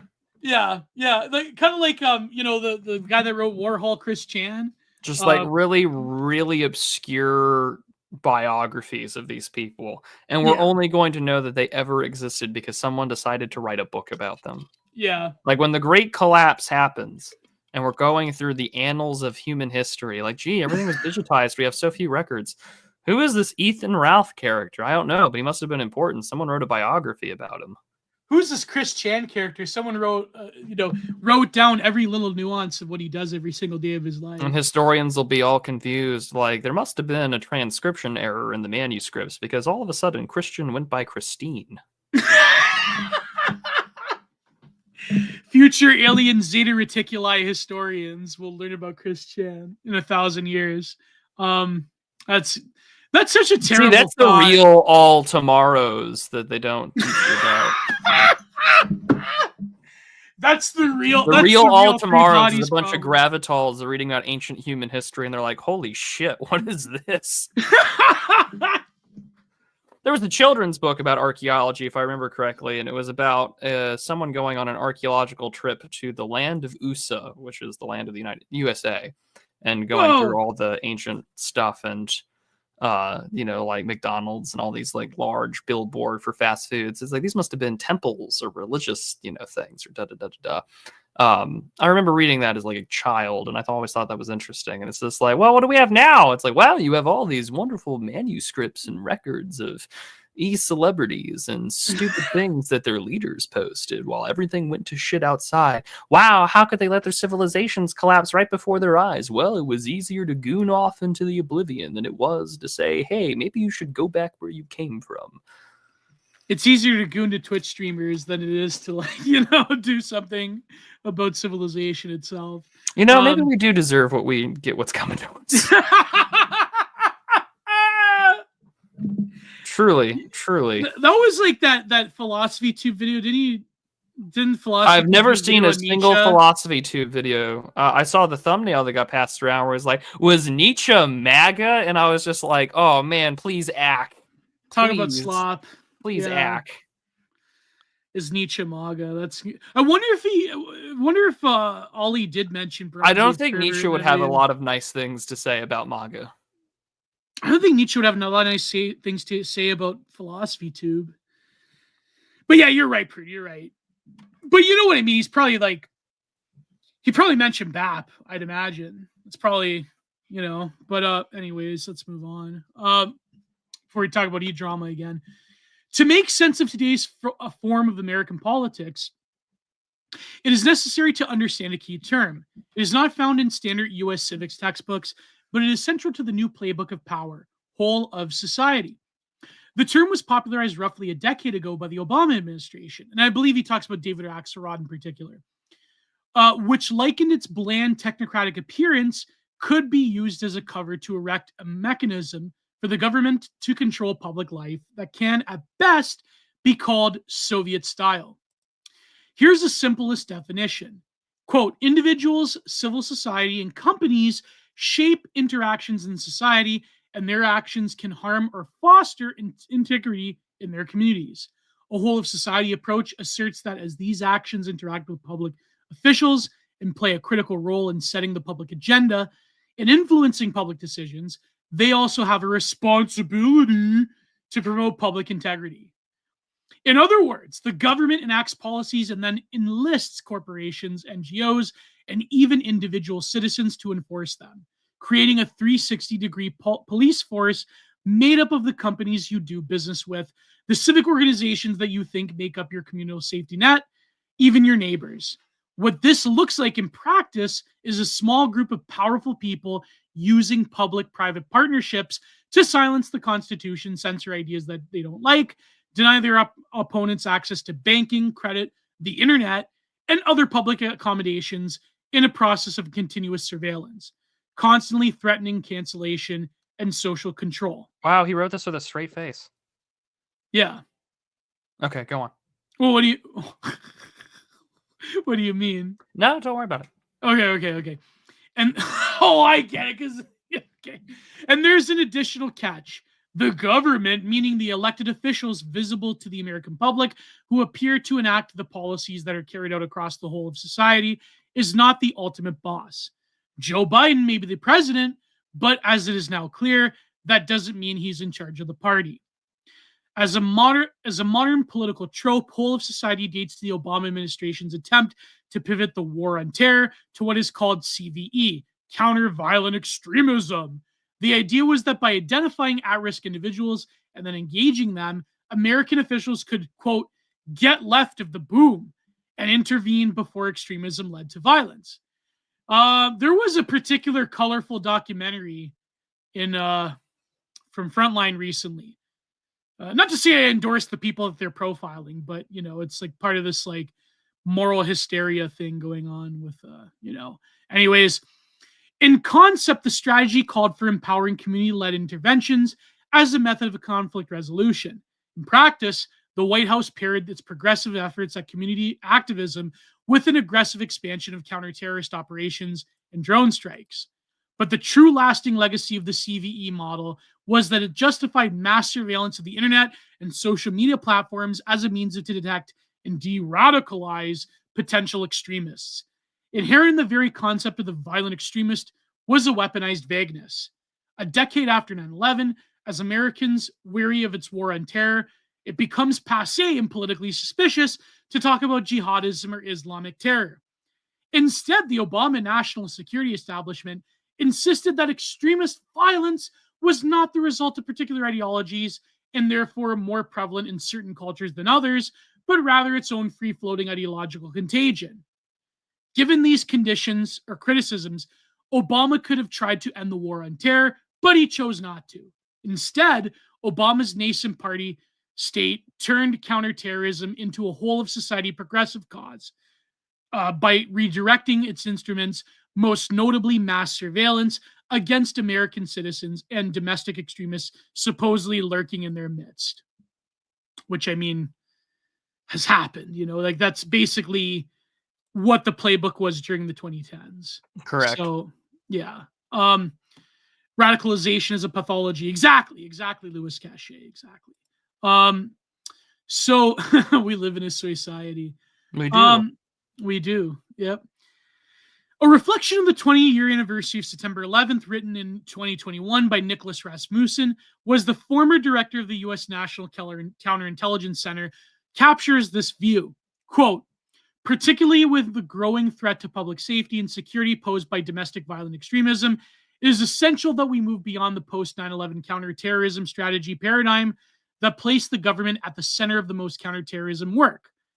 Instead of expecting the government to deal with terrorist threats, Rasmussen advocated for a, quote, much wider, more expansive and inclusive whole-of-society approach that he said should encompass state, local governments, but also the private sector to include technology companies, civil society in the form of both individual voices and non-governmental organizations, NGOs, and academia.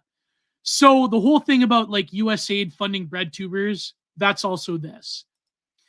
The whole of society trope can be traced from its initial popularization in the context of CVE in 2014 to 2015 to its use as a censorship coordination mechanism after the rise of Donald Trump initiated a panic over Russian disinformation, then as a call for increased social media clampdowns during Clownvid, to the present where it functions as a generic slogan and coordinating mechanism of the party state, one originally built by Obama and which now operates through the vehicle of the Democrat Party over which he presides. What the various iterations of whole of society approach have in common is their disregard for democratic process and the right to free association, their embrace of social media surveillance, and their repeated failure to deliver results. Indeed, even Rasmussen, while advocating the whole of society approach, acknowledges that it, quote, promises to be in many ways more messy, more complicated, and more frustrating in terms of its delivering outcomes. In other words, one shouldn't count on it working. Not that such flaws are disqualifying. In the same way that particular politicians' poor standing with voters does not seem to discourage the party from anointing them as long as they can be trusted to serve its interests. The whole of society strategy remains attractive regardless of its outcomes because it extends to the party's authority over formerly independent centers of power. Which, I mean, in the American context is like a huge travesty, right? So, yeah, thanks, Obama. Exactly, Donald Trump gaming. So true. Yeah. So, what do you think of this so far, Prude? So far, the history is correct. We've transitioned from Islam to extremism and ideology, and that's become so far the mainstay. I mean, really, it's what also it got applied abroad as well to about extremist ideology, because whatever got played at home went abroad. So during like second term Obama, a lot of this emphasis was also on, say, like the ideology behind like Boko Haram and this push for like Hillary Clinton, Samantha Power style feminist foreign policy. All of that gets used at home now. All the papers that are written about Andrew Tate or the manosphere or incel violence, literally the terminology and the rhetoric that's being used was written like a decade ago in these sort of papers about causes for people to join these groups abroad in the war on terror. Yeah. But also it points to the fact that none of it is organic. And I not to be like totally conspiratorial, but you have to like even look at, for example, like you were talking about the sort of like slop, like reaction prawn that gets promoted on Twitter, for example. Like there's obviously an agenda there. The fact that like even Elon Musk comes out and says it, that, there's freedom of speech, not freedom of reach, that things that get promoted are, if they're not a demoralization op, they might as well be, sort of deal. So I wonder if even when it comes to like tricking right wingers into thinking that they've won, that's another big thing. You know what I mean? So I think that's why I'm skeptical of a lot of things. The polarization op, exactly, Bill Wilson. So I think, not to say that like everything is an agenda, not to say like everyone's being paid off by Peter Thiel, not to say that like Elon Musk is like this like master, this puppet master or whatever. I cringe and I ache every day being accused by crypto commies and trannies on the internet that I am receiving establishment money, and I receive no establishment money. Exactly. It hurts me. Yeah, me and Prude are funded by people like you.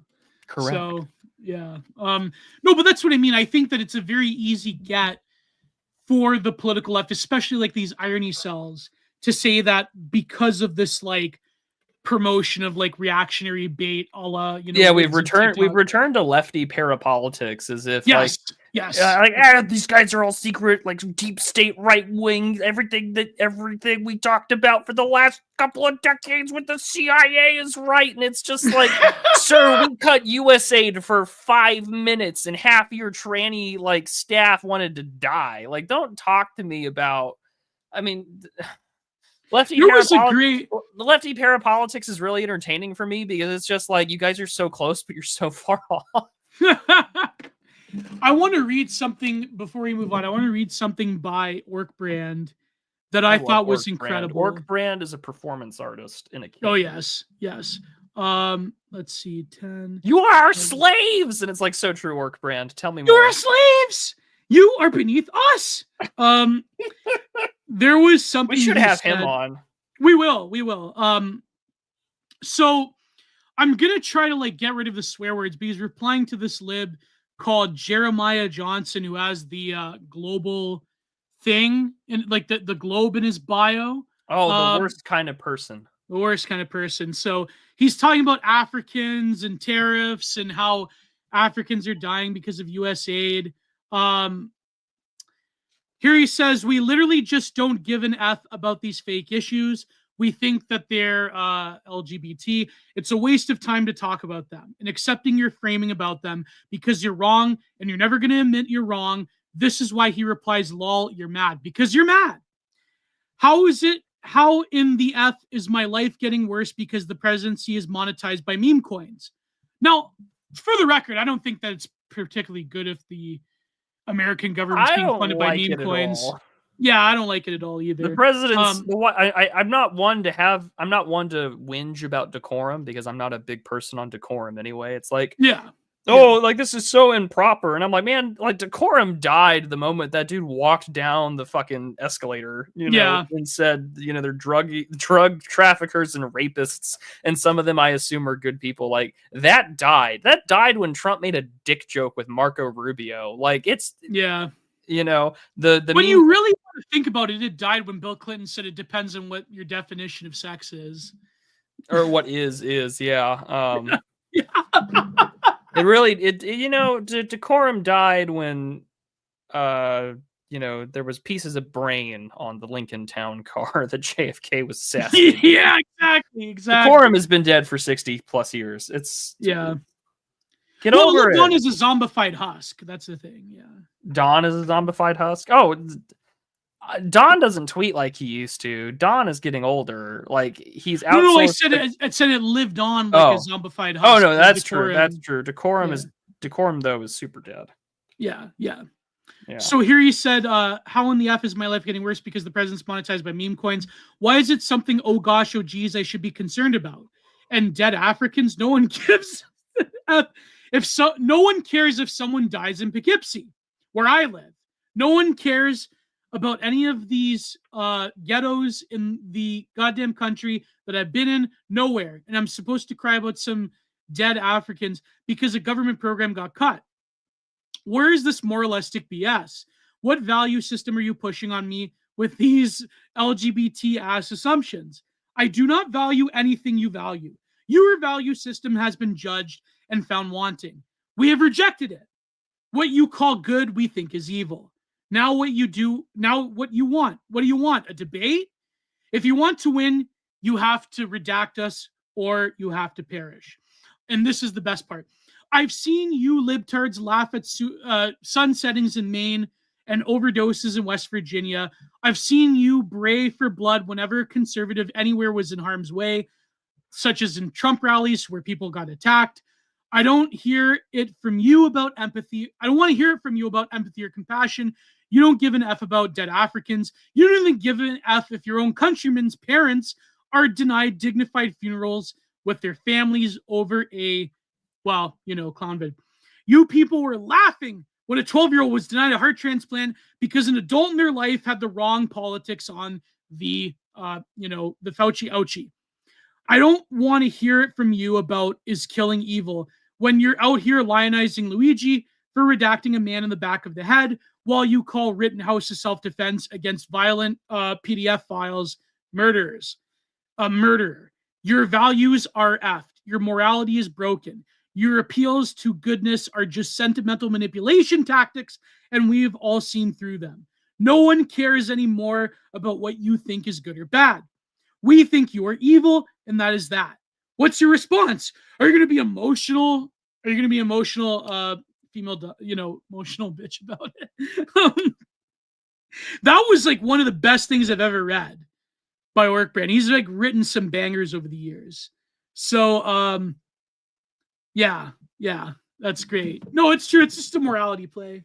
Like, it's just, there's a fundamental hollowness. And I think reading this article, it does highlight that in the sense that these people have had a sort of full spectrum dominance over information, but also the sort of like the public news sphere in regard to what we consider morality that these people have been engineering for decades now. And I think a lot of people have saw through it. The fact that a lot of discourse is not organic. And I will admit that when it comes to the political right now, a lot of it may not be organic as well, right? But when it comes to these people pointing that out, these like parapolitics irony cells that talk about the slop fascism and you people are being bought off, it's like, well, the sort of clearing out of, I'll give you a good example, the clearing out of right-wing YouTubers and the rise of BreadTube. Was that organic? No, it was not. Look, like, reading this article, who is like one of the biggest victims of this? Of the like getting deplatformed all at the same time. Whether you like him or not, whether you think he's a clown, whether you think he runs a cult. Who do you think? Who am I talking about, Prude? You tell me. Stefan Molyneux. Oh. Yeah, he really shouldn't have been banned, but also like he got clipped so hard during that COVID shit. Yeah. Was the COVID stuff, or was it him talking about like the Ahmaud Arbery case that got him? I'm pretty sure it was him COVID. talking about race and Ahmaud Arbery, but also like I think after the Taylor Swift thing, that was also like he had the Eye of Sauron on him after. Oh yeah, so, he was getting millions of views. That's why. Well, he almost had 1 million subscribers when he got the axe. Exactly. So that's the thing. Like these people, they're lionizing, like, just your average Tesla dealers getting burned to a crisp, and the Luigi thing, and other threats of domestic violence, like domestic terror. It's you know what I mean? Like, but they want to make the upteenth documentary about some Wignat Telegram group. That's the real threat. You know what I mean? So it's just not that I endorse violent rhetoric. What'd you say, Prude? I said terrorgram. Not that I endorse that. I don't endorse. But I think at the same time that these people have been burning down cities and firebombing Tesla dealerships and doing like the slop posting around some guy, some schizo that wanted to be famous. And again, this goes back to the decorum thing, and even Arkbrand talked about this. Like, everyone knows that these people kill, that these people murder, that these people will cowardly attack from behind or in the dark with a bike lock, and I'm supposed to act like, oh, my esteemed opponent. No, you want me dead. Yeah. I'm supposed to really care about some Wignat Telegram. You know what I mean? Like, it's just... I don't endorse bad optics. There are tranny cults killing border patrol agents. I don't care that some guy. Oh, that's another thing. That's another thing. I don't care. I don't. That's another thing about the Zizians, right? Like all these Silicon Valley rationalists, they're like, oh well, they were misunderstood when they redacted that border agent in Vermont. She didn't do nothing. Rest in power. Did you know some of these big Yuddites, these Silicon Valley rationalists? Did you know that they actually knew some of these Zizians? Oh, of course. Yeah. I'm not going to say you're telling me all these rich people in Silicon Valley aren't weird sex kink fetishists? No way. No. It's all funded by crypto? No way. Oh man, suspicious crypto funding. Yeah. No way. And they want to rate Substack posts about the Zizians were misunderstood. No way. Yeah. You're the guy that looked first time. You mean that one that looked like Richard Ramirez that redacted the ICE officer that redacted his own parents? That we should have a peace, love, and understanding towards them. Like, come on, man. Like, no way. Oh, but you understand their parents weren't supportive enough of them. Wow. Well, I mean, I hate to do the whole like, wow, they did a shitty job at parenting, but also like they said you can't wear a dress. Oh, they're so awful. No, they recognize that you were fucked in the head. They didn't do enough. That was like that one stepdad that shot the kid because he was a PDF file. Remember? Oh, that video? Yeah, because he was threatening his own mother. It's like people were actually saying, "Oh, that was terrible." It's like the guy, and then like at the end of the day, like, apparently he had like CP charges, and it was just like, huh?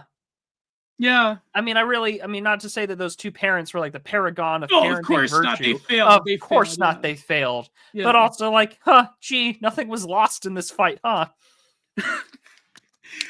Let's post the Norm Quit telling me to have meme. sympathy for these people. Quit. Yeah. I don't. You want me dead. I'm not going to be like, oh, you poor thing. No. We're past that. There was one article that was like, oh, they're not actually a cult. They were like just a friend group that went bad. I go, what's the difference? A cult is a friend group that goes bad. Yeah, with the powerful, charismatic leader. It's like, oh, well, Johnny said jump off of the bridge. Like, okay, so that's a cult. Well, you know, if your best friend jumped off a bridge and cut off his dick, would you do it? Depends on how much money is in it. Like, that's Silicon Valley.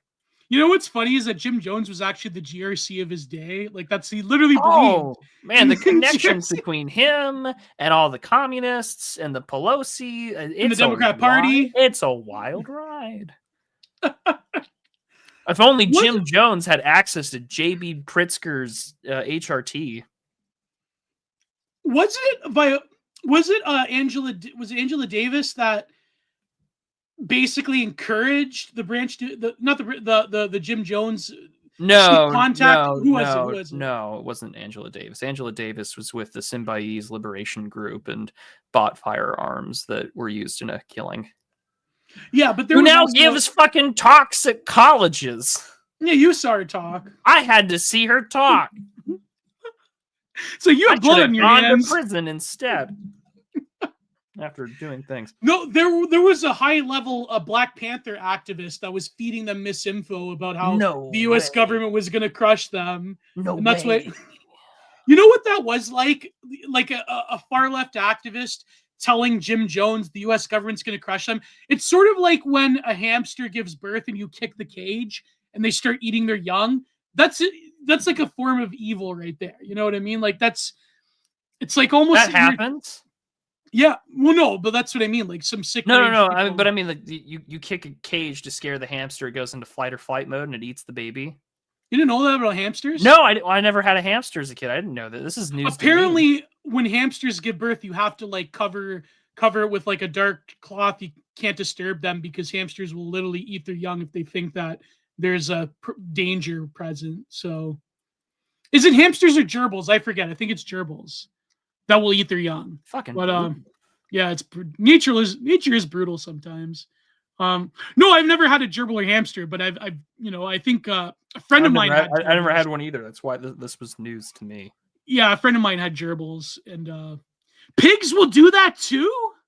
Pigs will eat anything. Yeah, pigs will eat anything. Yeah. My cousin actually, he grew up on a pig farm, and he had goats, and like they were vicious. Goats are pretty vicious, actually. Some of them.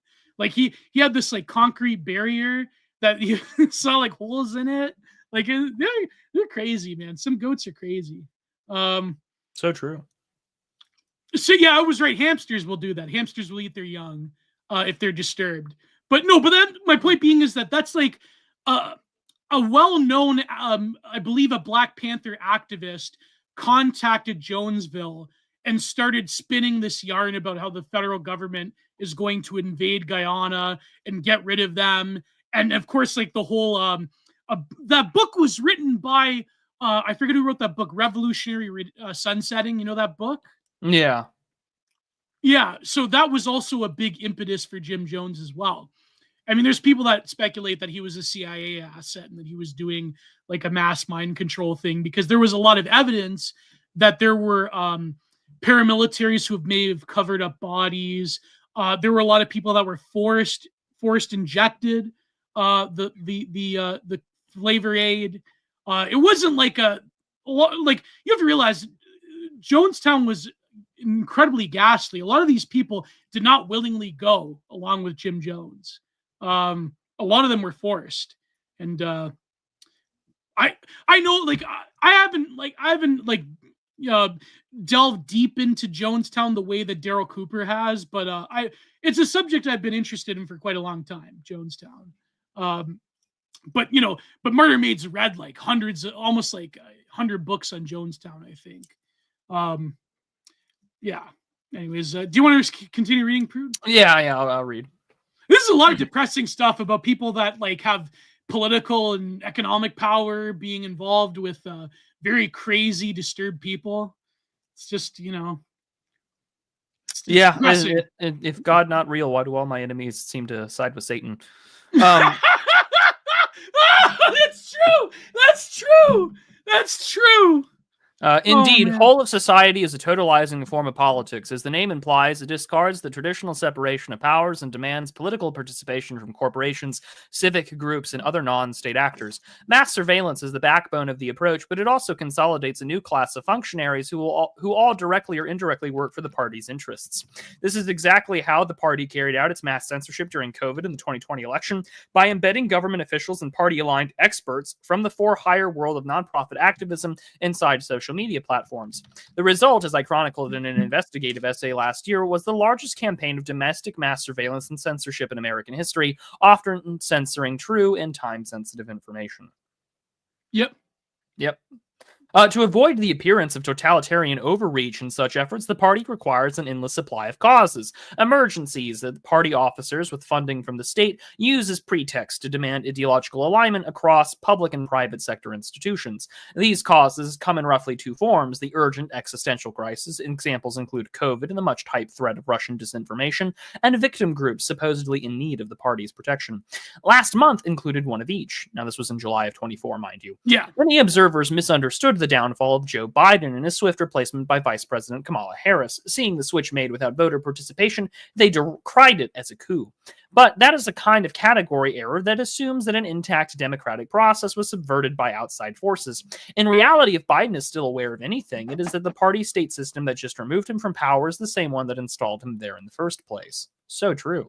Yeah. So true. Rather than a coup, Biden's precipitous decline forced into public view a political maneuver that would ordinarily have been carried out behind closed doors. Nevertheless, it was an orderly transfer of power, with party bosses Barack Obama and Nancy Pelosi firmly in control of the process. Try to imagine the GOP attempting a similar replacement of Donald Trump and see how quickly your minds fill with images of mass protests and open revolt by Trump's supporters. Only the Democratic Party establishment could pull off such a move before the election. How? Because the Democrats have at their disposal the whole of society political machinery, which this week was operationalized in service of a new cause: getting Harris elected in order to prevent the crisis of Russian fascist, white supremacist, democracy-killing barbarism that is Trump. You failed, bitch! This explains why prominent media outlets pivoted in unison to insist that Harris was never the White House border czar, despite their own coverage from 2021 referring to her as the border czar. One such article in Axios blamed the Trump campaign and other Republicans for falsely tagging Harris with the border czar title, which the article alleged she never actually had. Hours later, the article was forced to post an Orwellian correction saying Axios is among the news outlets that incorrectly labeled Harris a border czar in 2021. And you have to realize Axios is one of the few news organizations that is like the elite globalist outpost. Like if you want to see where the winds are blowing, then you go read them. You have to read them. Yeah. The tell here, the way you know the system today functions very differently from the one that you, if you are over the age of 30, grew up with, is how fast things change on a dime. Quote, how Kamala Harris took command of the Democrat Party in 48 hours, the New York Times breathlessly panted yesterday morning. It is hopeful to imagine that it was Harris' extraordinary grit and leadership, largely hidden until now, that enabled her to take over the party so swiftly, but the truth is less dramatic. The party was delivered to her because she was selected by its leaders to act as its figurehead. That real achievement belongs not to Harris, but to the party state. The question you might have is how it managed to put up a new candidate for president in just a matter of weeks. The answer is that the party had repleted opportunities over the past 10 years to train its whole of society apparatus in the rapid coordination of mass events. This was the payoff. The other great cause this month arrived on July 19th, when Vice President Harris's husband, Douglas Emhoff, introduced a proposal for the new anti-hate legislation after holding an interfaith coalition building meeting at the White House. Emhoff announced that the Biden administration would soon release a new platform for combating Islamophobia. Well, that sort of didn't work, with Trump, his new deportations, right? The plan comes out of the same White House initiative launched last year to counter anti-Semitism that promised a whole of society effort, including increasing scrutiny of social media companies and calls to counter disinformation. Wow, they took that and just ran with it, huh? It's funny how out of all things, that's a bipartisan issue, Yeah. Anyways, I can't say that word on YouTube. Oh, I can. I can. Okay, let's just say Jays. Herding Jays into the whole society embraces a useful way to turn normally J institutions, which here include the Anti-Defamation League, which advised and endorsed the administration's whole of society national strategy, into controlled subsidiaries of the party while wresting control over the narrative. Thus, the constant need to evoke Islamophobia every time evidence of anti-Semitism is present by erasing the J particularly and conflating all kinds of bigotry and an indistinguishable beige of generic hate. The party shuts up demands that it actually does something about the those people violence. Something that only racist Islamophobes see as specifically that issue. At the same time, it justifies expansive, blunt force interventions into institutions across the entire society, since they are all supposedly equally susceptible to promoting hate and extremism if they are allowed to operate outside the party's state surveillance apparatus. Over and over again, the answer to the generic category of hate is increased regulation and censorship of social media. Under the auspices of coordinating between the corporate and civic sectors, activist groups aligned with party interests are used to monitor powerful corporations, especially the tech sector. Protecting them from hate, in other words, demands granting the party state more power to reward allies and punish political opponents. This is crazy that Tablet Magazine is actually saying that, eh? Like, this is precisely why Tablet's editors have warned American people of a certain descent to oppose laws and other political initiatives claiming to protect them from anti-them by censoring hate speech. In a world in which people with minority opinions are increasingly subject to the full force of the whole of government or the whole of society being brought against them by narrow groups of powerful people, Tablet wrote, we have an existential interest as a people in supporting free speech and constitutional rights for others on the historically sound principle that they will soon be coming for us. Now, I realized so finally, one can imagine a President Harris using the whole of society push to enact various equity initiatives, which she has championed in the past. But equally, if Trump wins in November, the same tactic will be used to coordinate the spontaneous resistance movement of government groups, media outlets, and billionaire-funded nonprofits who carry out the functions of the party state. It is the party state itself that is incompatible with democracy, and the whole of society is what it demands. Now, I will say that as Tablet Magazine's trying to play more free speech oriented and public moderate and so forth, there have been a lot of conservative voices of that persuasion, such as Ben Shapiro, who have explicitly called for the censorship of freedom of speech when it comes to saying that even like a moderate support of people in Gaza is equated to terrorism. And that's been their rhetorical trick, to say that, if you don't agree with children being bombed, then that's terrorism. You're supporting Hamas. So, I mean, as much as Tablet Magazine wants to remain optical by supporting American freedom of speech, you do have to realize that a lot of even quote unquote conservative voices have, called for this. So, yeah. Huh. But I do think it was a good article, though. I do think that the model is correct, that there is a whole of society model, that all things must be activated at once, and it pairs very well with the intersectional models that the left uses to get all causes to be left-wing causes regardless. Look, as I've said before on the show and elsewhere, it does not matter that you are a single issue voter and that you donate to PETA and you like hiking in the mountains and you live outside of Boulder, Colorado, because you could be a white lady and you're like, I really care about animal cruelty and I really don't want to and I want to vote for the candidate that wants to ensure that industrial grade farming gets reformed. Okay, that's real nice. However, because you're quote unquote a progressive on this issue, doesn't matter what you think about every other issue. You are now going to be a transgender supporting death to all whatever Democrat. That's the Jens tweet. Yeah, it is that. It's all encompassing. That's the whole of society on an ideological level. Oh, you're progressive on 3 issues, sir, how do you feel about worshiping black people and making sure that like transgender people have access to your children? Like there's no, there's no other thing that matters there. That's it, Yeah. No, but that's what I mean. Also, like if you are a single voter issue, I mean, you will, it's just by virtue of a lot of the political systems in the Anglosphere that you will get slotted into a certain category and that you will have to go along with it. So, but the thing is with the whole of society phenomenon is that I know that, people have been struggling to explain like how ideological maxim gets adopted by, various diverse institutions.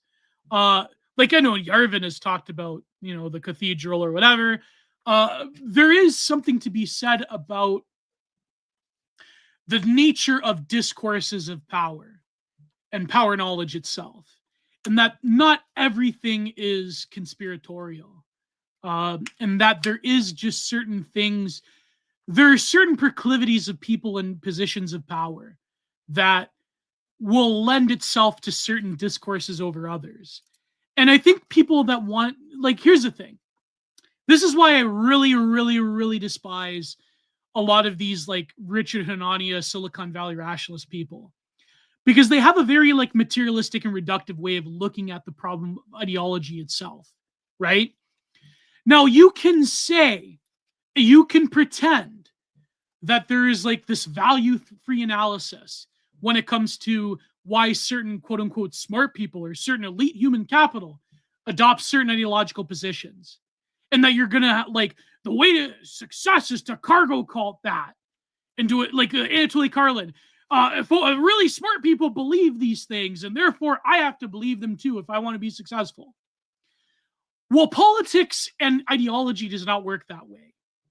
There's a lot of things that have happened. There's a lot of discourses that have been adopted from the 19th to the 20th to now the 21st century that have developed over time that quote-unquote elite human capital adopt as a social pastiche. But to say that they adopt it because they're smart, not because there's a lot of social enforcement mechanisms among, people of certain classes, is very wrong-headed. And I think that when it comes to, Clownville was the best example. But there were other events as well, like the war on terror. You could argue. Well, I mean, not even just the war on terror, but also like everything on top of COVID, like the blatant, COVID. The switching of information. Yeah. Well, COVID is not transmissible if you're like protesting against like white businesses. Yeah. But also like the rapid shifts of information that happened a relatively short time frame, whereas it would usually take many years or even months for a demographic of voters, for instance, to adopt a certain ideological maxim. That happened with a news cycle that happened like literally in the matter of hours, not in the matter of days. So that was really scary about it, is that people were more or less willing to adopt whole different value sets if given the right degree of moral panic was ensured. And now I find, which I find so ironic about this, is that I've seen a lot of flags in the bio accounts, a lot of irony cells, a lot of people on the millennial left, that now they're saying that the Trump administration's operating with moral panics that don't exist. What have they been doing for the past 10 to 15 to 20 years? I mean, really, of the past 30 years. It's incredible. Because the politics of moral panic, the politics of vibes, is something that is truly bipartisan. Because the mechanisms of power can be put in place at any given time. But it just so happens that the political left is more effective at that because the mindset of the political right is fundamentally different in terms of humor, in terms of the way that we adopt certain ideas, in terms of how people are influenced by certain concepts, certain concepts. There's a fundamentally different psychology between people that are have proclivities towards the political right as opposed to what you would call the global left, right? There's just a different set of circumstances that leads people into a different ideological position. No, it's not to say that like right-wing people are inherently immune to propaganda. That's not true. Oh obviously. God, no! Yeah. We're just as psyopable as the left, if not worse. Yeah, exactly. Yeah. It's not to say that right-wing people cannot be corralled into adopting values that are against their interests, especially I would say economic values, right? But or economic interests. But that being said, in terms of the phenomenon that this article is talking about, there is something to be said that when you control the apparatuses of consent manufacturing, then you control the way that people receive information, the way they But more receive importantly, beliefs. react. Exactly. More importantly, react in terms of what they think is moral or just or equitable.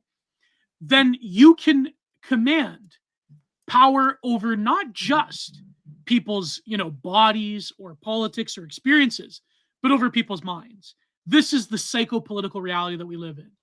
We've gone beyond merely a biopolitics. No, biopolitics is still a thing. But when you examine clown videos, especially, that was more so a psychopolitical thing, using the auspices of biopower to command whole opinion, whole swaths of public opinion. So I think that, for example, people talk about conspiracy theories. Conspiracy is kind of like a bipartisan thing. You do see, I think, a revival because of Trumpism being more or less in power. You do see a revival of conspiracy theory on the left. You do see a parapolitical thing that's going on right now.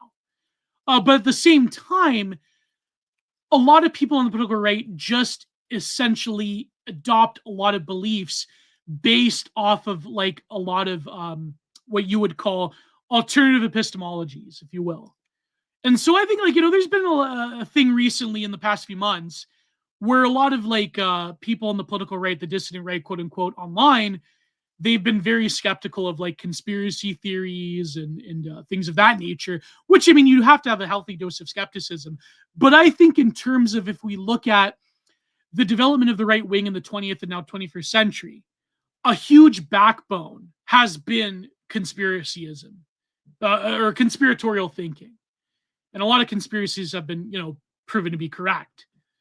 So I think if you look at it from the realm of epistemology and ontology, of what conspiracies say about human nature, about the power structures that we live under, about the way that we receive information and knowledge, to me, that's why I have a more charitable approach to people that are quote unquote conspiracy theories.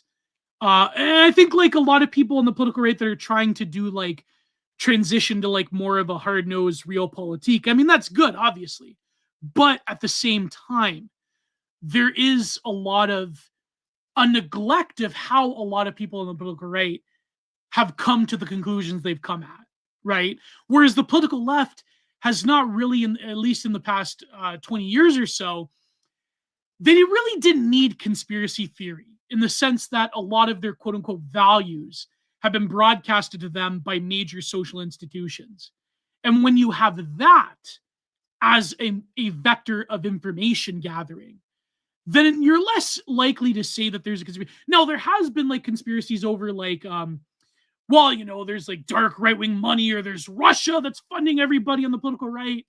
But, that's that's few and far between, as opposed to the way that a lot of people on the political left adopt their positions and gather information and knowledge. This is why this article has been, I think, illuminating.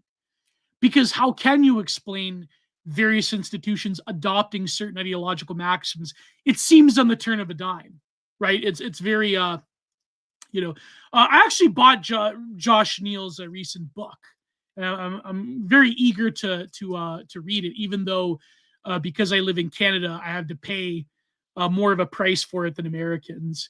But it is what it is. Nothing depresses me like going to a bookstore and seeing what the US dollar price tag and then what it is in Canadian. It's basically double. Man. In a just world, Intolerant Interpretations by Josh Neal would be in Barnes & Noble. That would be the politics section of Barnes & Noble in a just world. I'm still blown away that Jeremy Carl's book is in Barnes & Noble. It is? Yeah, I bought it. Oh my God! Holy crap. How did they let that happen? Because it was a mainstream political book that was talked about during the election. I don't know. True. Canadian money's made out of leaves. That's funny. But what do you think of Prude? Like, if you have a little ranted story about the article is right in the sense that that is the model in which the left operates under. I think it doesn't go far enough in saying how that affects, or that it's also designed with an explicit purpose to program the average person's response.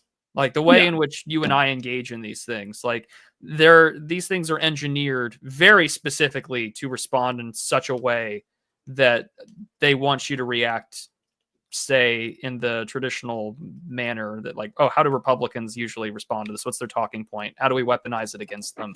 And that happens all the time.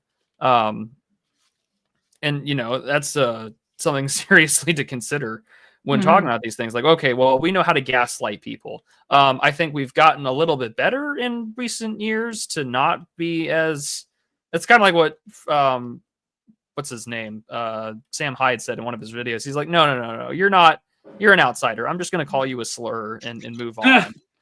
Well, you don't have to call someone a slur unless you really want to, and I don't blame you. But there's no point, or like there's no need, I should say, because we can kind of just ignore and carry on from there, which is a good start. But this model is not going to go away unless you really decide to take out the bureaucracy. And even then, that requires you to take out, you know, the schools and to make these sort of things unprofitable and socially low class, which is something that this administration just doesn't have the power to do so in this amount of time. Also, like, this does require a quote unquote like right-wing cultural revolution. Yes, which we don't have that capability or that kind of power.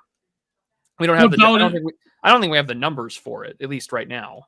What Bowden called revolutionary conservatism. We don't have that. I would love to have that one day. That would be awesome. But I'm also realistic to think, well, what can I get now? If I can at the very least get them broke, that's even better. Would be awesome. And I'll take that, you know? Yeah. But there were people that were saying, like, you remember the media hysteria when Trump was elected over, you remember like the cruel kids table? Yes.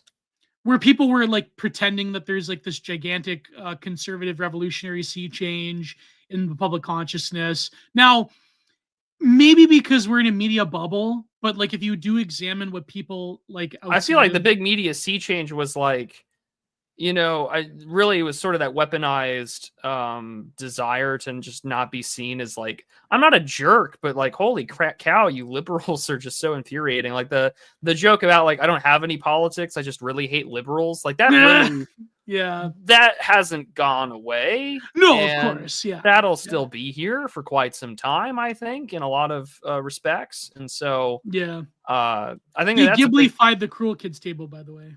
Oh, did they? I'm not surprised.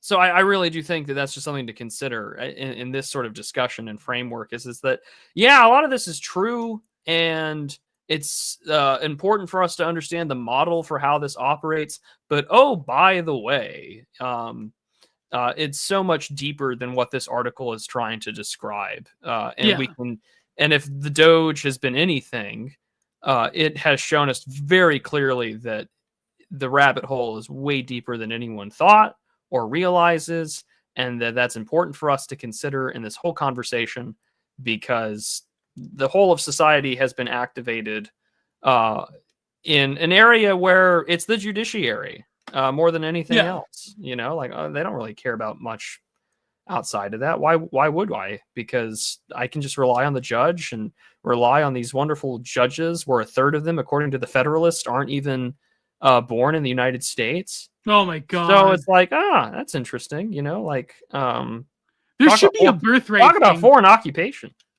There should be like, maybe not for, what do they call it? The higher courts, the state Supreme Courts, or appellate. What's the difference between appellate court and an appellate court is used for appeals, but do you just mean like on a federal or a state level? Like those federal Supreme Courts. So those federal district courts that have been giving all these injunctions. They're elected, right? Or they're appointed? No, they're appointed. On the federal level, they're appointed. On the state level, depending on which state you live in, they are elected offices. Sometimes they are, sometimes they're not. Yeah.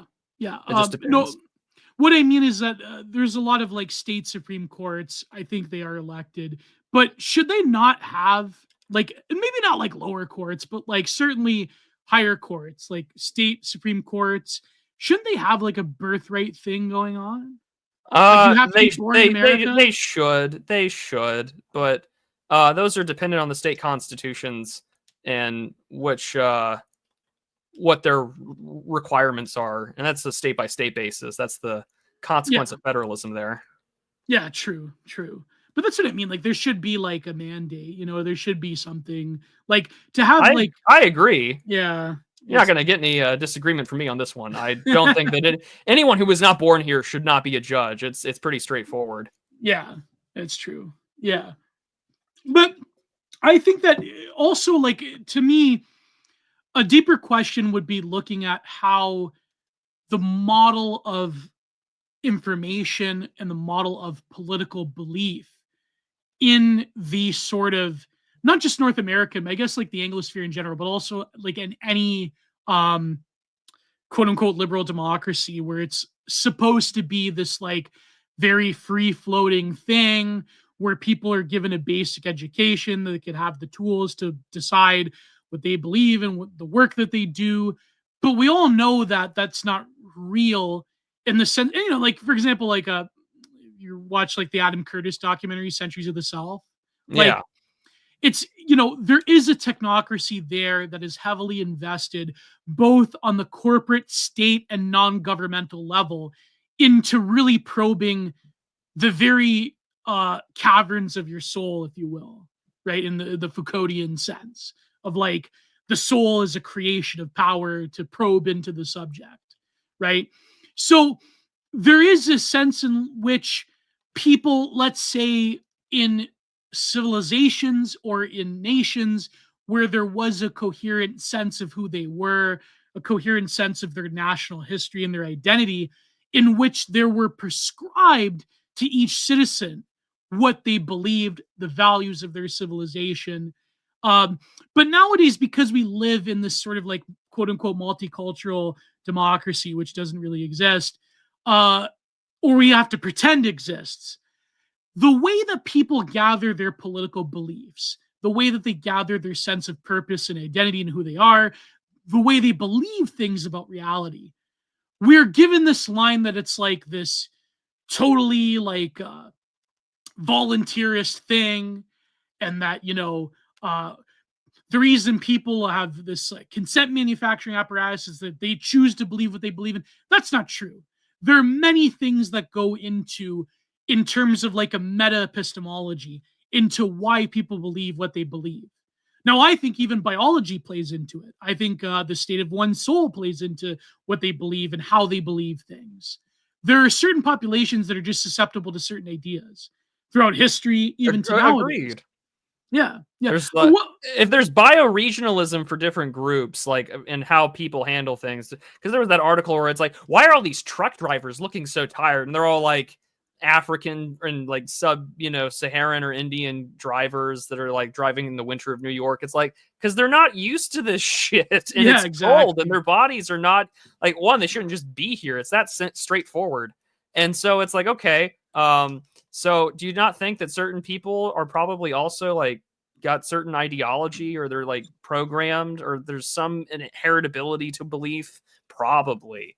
And again, the more that these things are taken advantage of in terms of immigration, the harder it becomes to have a legitimate society or anything like that. Because how on earth are you supposed to have quote unquote a democracy or anything that's quote unquote representative if certain people just don't believe or even think the same way you do? Like that just, it doesn't work. It just doesn't work.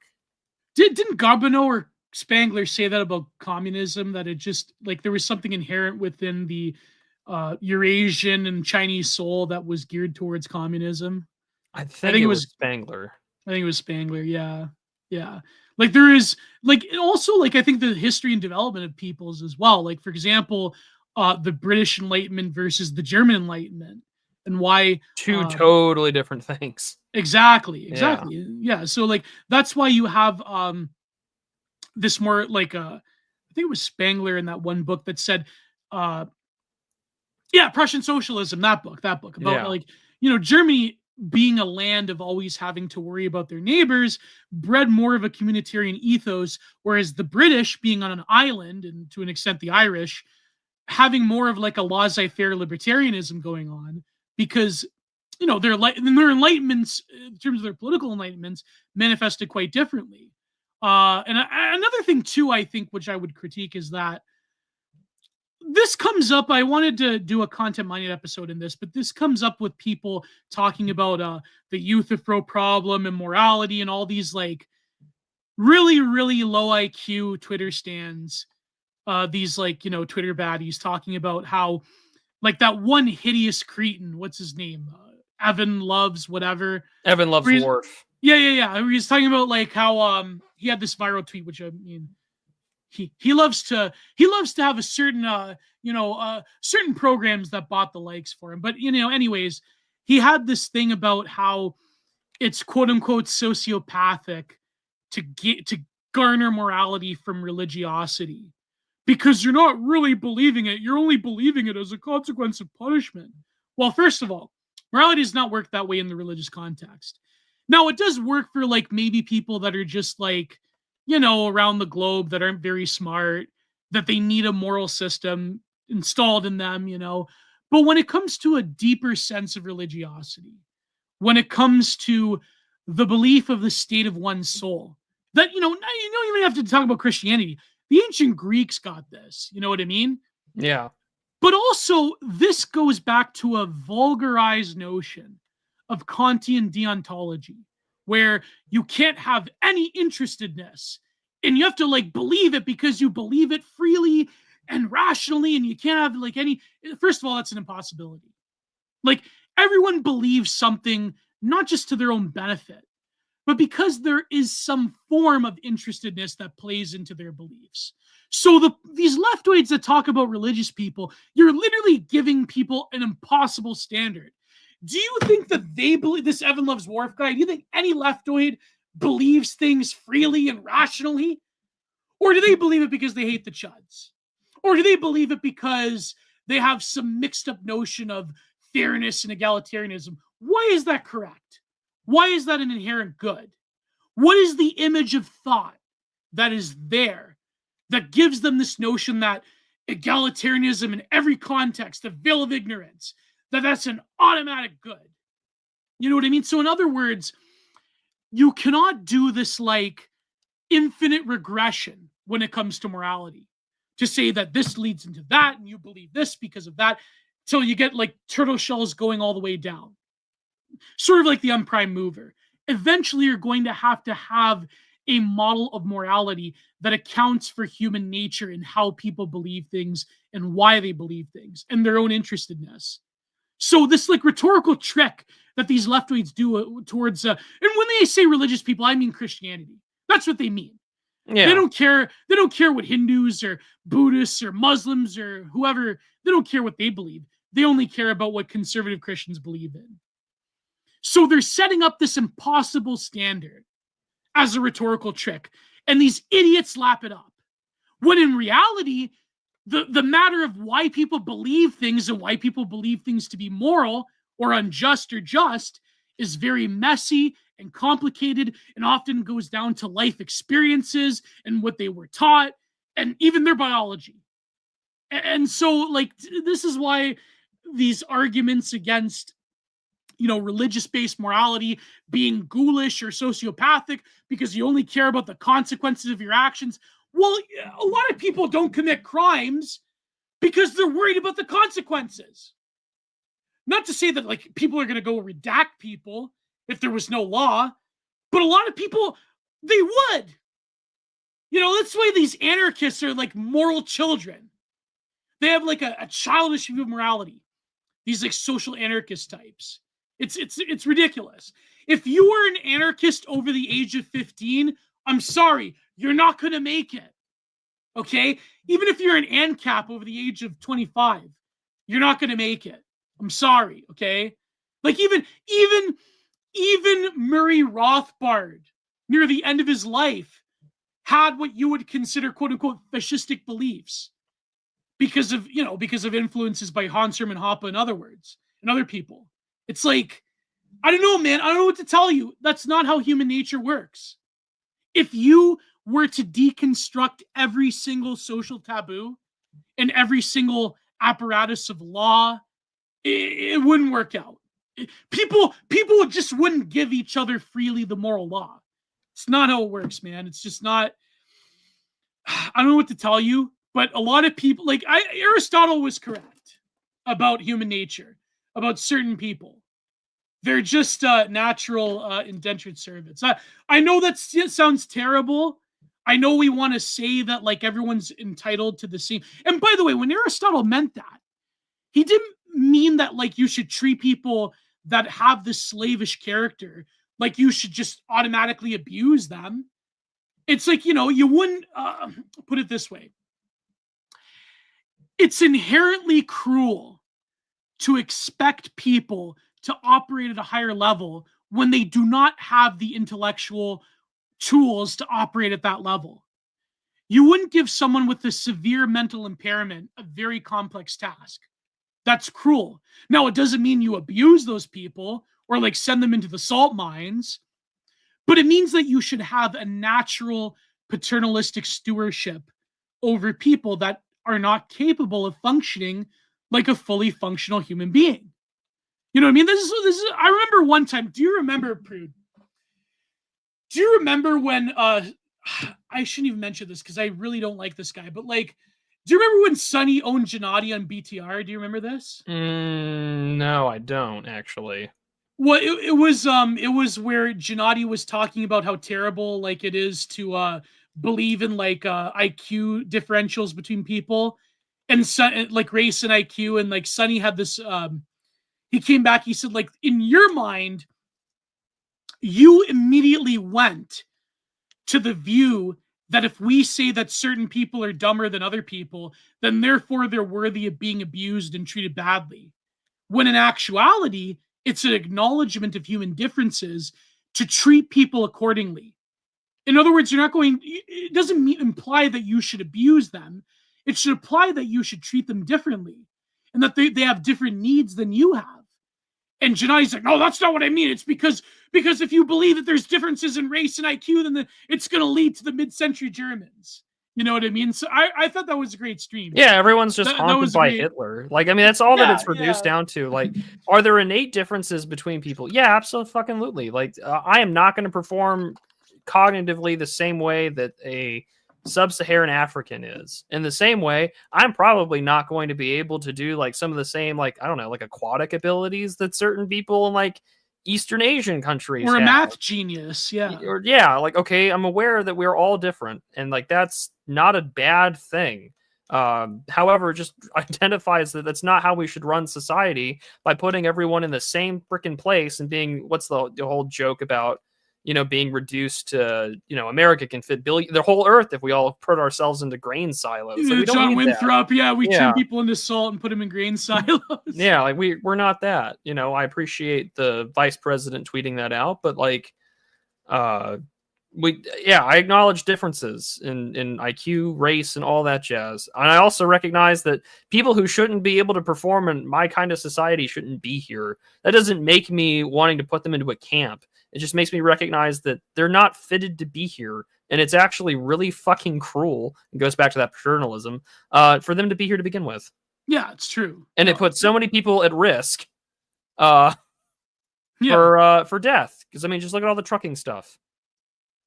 Exactly. No, 100%. Like, even like, I'll even give a personal example. Like, well, what I want to say is that I'm going to record something about religiosity and belief and morality more in depth in the next episode of. Are you doing the Jesus is fandom thing?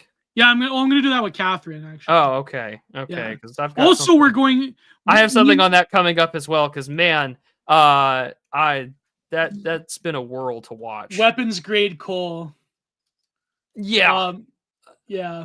I don't like the Christians, but I like the Jesus community. Man, wait till you find out what the Greek word ecclesia means. No, but what I was gonna say is that even like on a personal level, like my grandfather, for instance, like he was way happier in Brazil and Italy. Like, he was a Finnish carpenter. He couldn't really adapt to like Anglosphere society. The reason he stayed was because of my grandmother and because of my mother and my two aunts. That's the only reason he stayed. No, he had a nice union job, but like he hated pouring concrete. He wasn't like my old man. He hated pouring concrete. But I think that he would even admit, like, he was happier there. And the reason that he did not fully actualize in Canada was because of the language barrier. My grandmother, adopted English way quicker, way sooner, way better. So, I think that did hold my grandfather back. And I think, yeah, there was even European immigrants that didn't adopt to North American life the way they should have or the way they could have.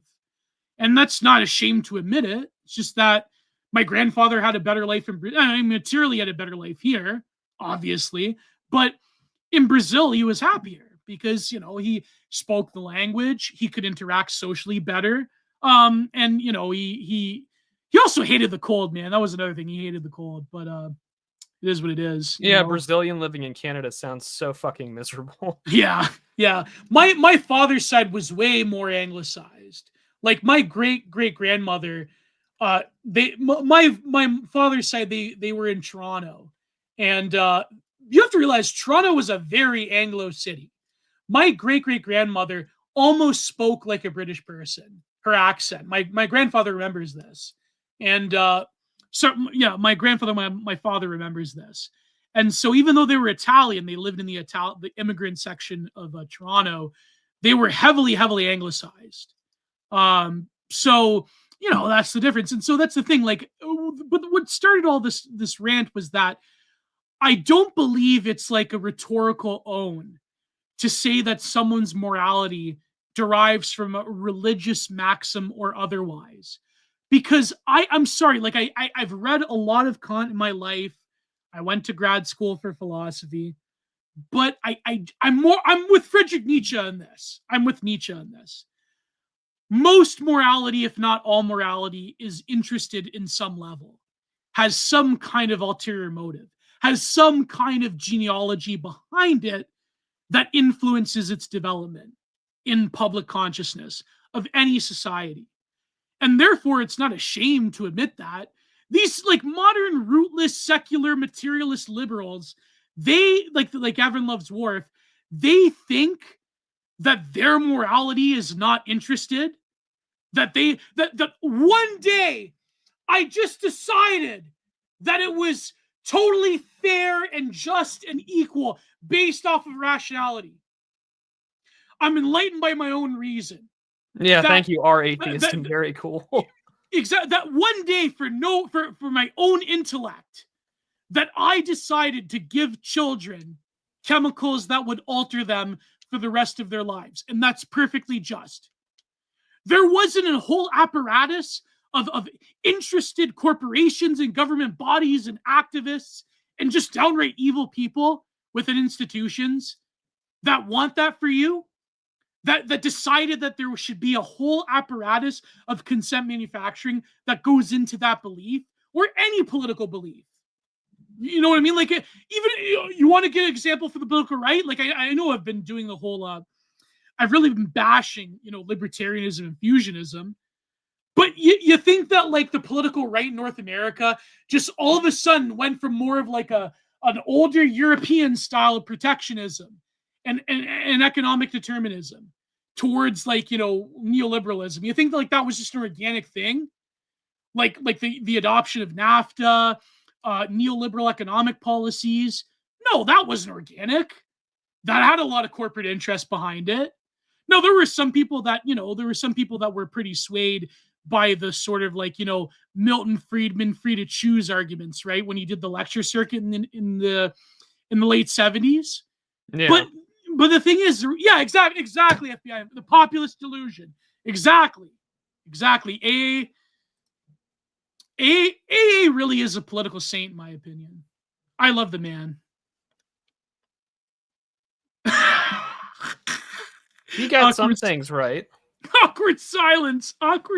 Now, listen, the one thing I will say is that academic agent is being swayed by this like post-right thing, which I don't, I can't abide by. To quote Ethan, I cannot condone to quote Ethan Ralph. But I think AA has been more right than he's been wrong. Put it that way. And I want him to promote my book when it comes out. So there you go. There's that material interest coming out. Exactly. I love the man. Even when he's wrong, I still love him. I think AA has a heart of gold inside of him. That he kind of shows it once in a while. Every now and then. Every now and then. Yeah. Yeah. I think he's a lovable rascal. AA. I think he's a lovable rascal. A lovable rascal. Yeah. Anyways. Oh boy. So speaking of Ethan Ralph, yes, we hit the goal. There you go. There we go. Thank you so much, people. We've hit the goal. So, did you want to say anything about morality or belief, Prude, before we go? No, I will put that all into my own take on that issue. All right. Oh, by the way, me and Kat are actually going to debate about the post-right thing. With who? Well, me and her. I mean, okay. She recently did a live stream with Banania, so. Oh, my sympathies. Yeah, I'm gonna have to like debate my own co-host. Yeah, it's like BTR all over again, folks. It's like BTR, me and Lev debating about everything. It could be way worse. Oh yeah, definitely. So I wouldn't worry too much. I think that you two are both adult enough to not screw that up. Yeah. Oh man, someone's gonna DM me and say like, Gio called you a lovable rascal. A lovable rascal. There are worse things to be called. So I mean, yeah, true. I think that that's probably fine. Yeah. Did anyone Ghiblify Hanania? Yes. Do you want to know? Like, see, this is why my skepticism of Elon Musk has been kicked into overdrive. Like, a Ghiblified Richard Hanania should not exist in the world. It just shouldn't. You know what I mean? Like, yeah. Oh man. Anyways, let's move on to the super chats. We could have talked about Studio Ghibli though, because like I remember someone was talking about what's his name? Do you have a favorite Studio Ghibli film? Probably Wind Rises. That's a good one. Yeah. I know, I like the love story, and plus like the chick was a painter, so I liked it. I actually watched that with my parents. A gal after your own heart. And I watched that and Spirited Away with my parents, and it's funny because like me and my mom, we were like going through Tubi to like find out like what to watch one night, because like I don't watch a lot of like, they watch all these like TV shows. I don't like. I mostly watch films. Yeah. And I go, well, let's go to the anime section. She's like, I don't like anime. I go, well, you like Western animation? She goes, I don't know. I don't like that Japanese anime. I go, well, you watched Spirited Away. And she goes, that's not animation. I go, yes, it's very Western friendly, but it's an anime technically. Okay. Like I know, like, shocker. But yeah, that was an experience watching Spirited Away and The Wind Rises with my parents. That was, they did like it. They did like it. So anyways, no, I was gonna say when it comes to Ghibli, what's Hideo, the creator of Studio Ghibli, what's his name? Miyazaki. I remember someone was breaking down Miyazaki's attitudes towards things, where it's sort of like he is like kind of a lib, but at the same time he like has a very traditionalist outlook towards like the work of art, or towards the social picture that a lot of Ghibli films present the viewer. So it's like Kojima, yeah, Miyazaki, yeah.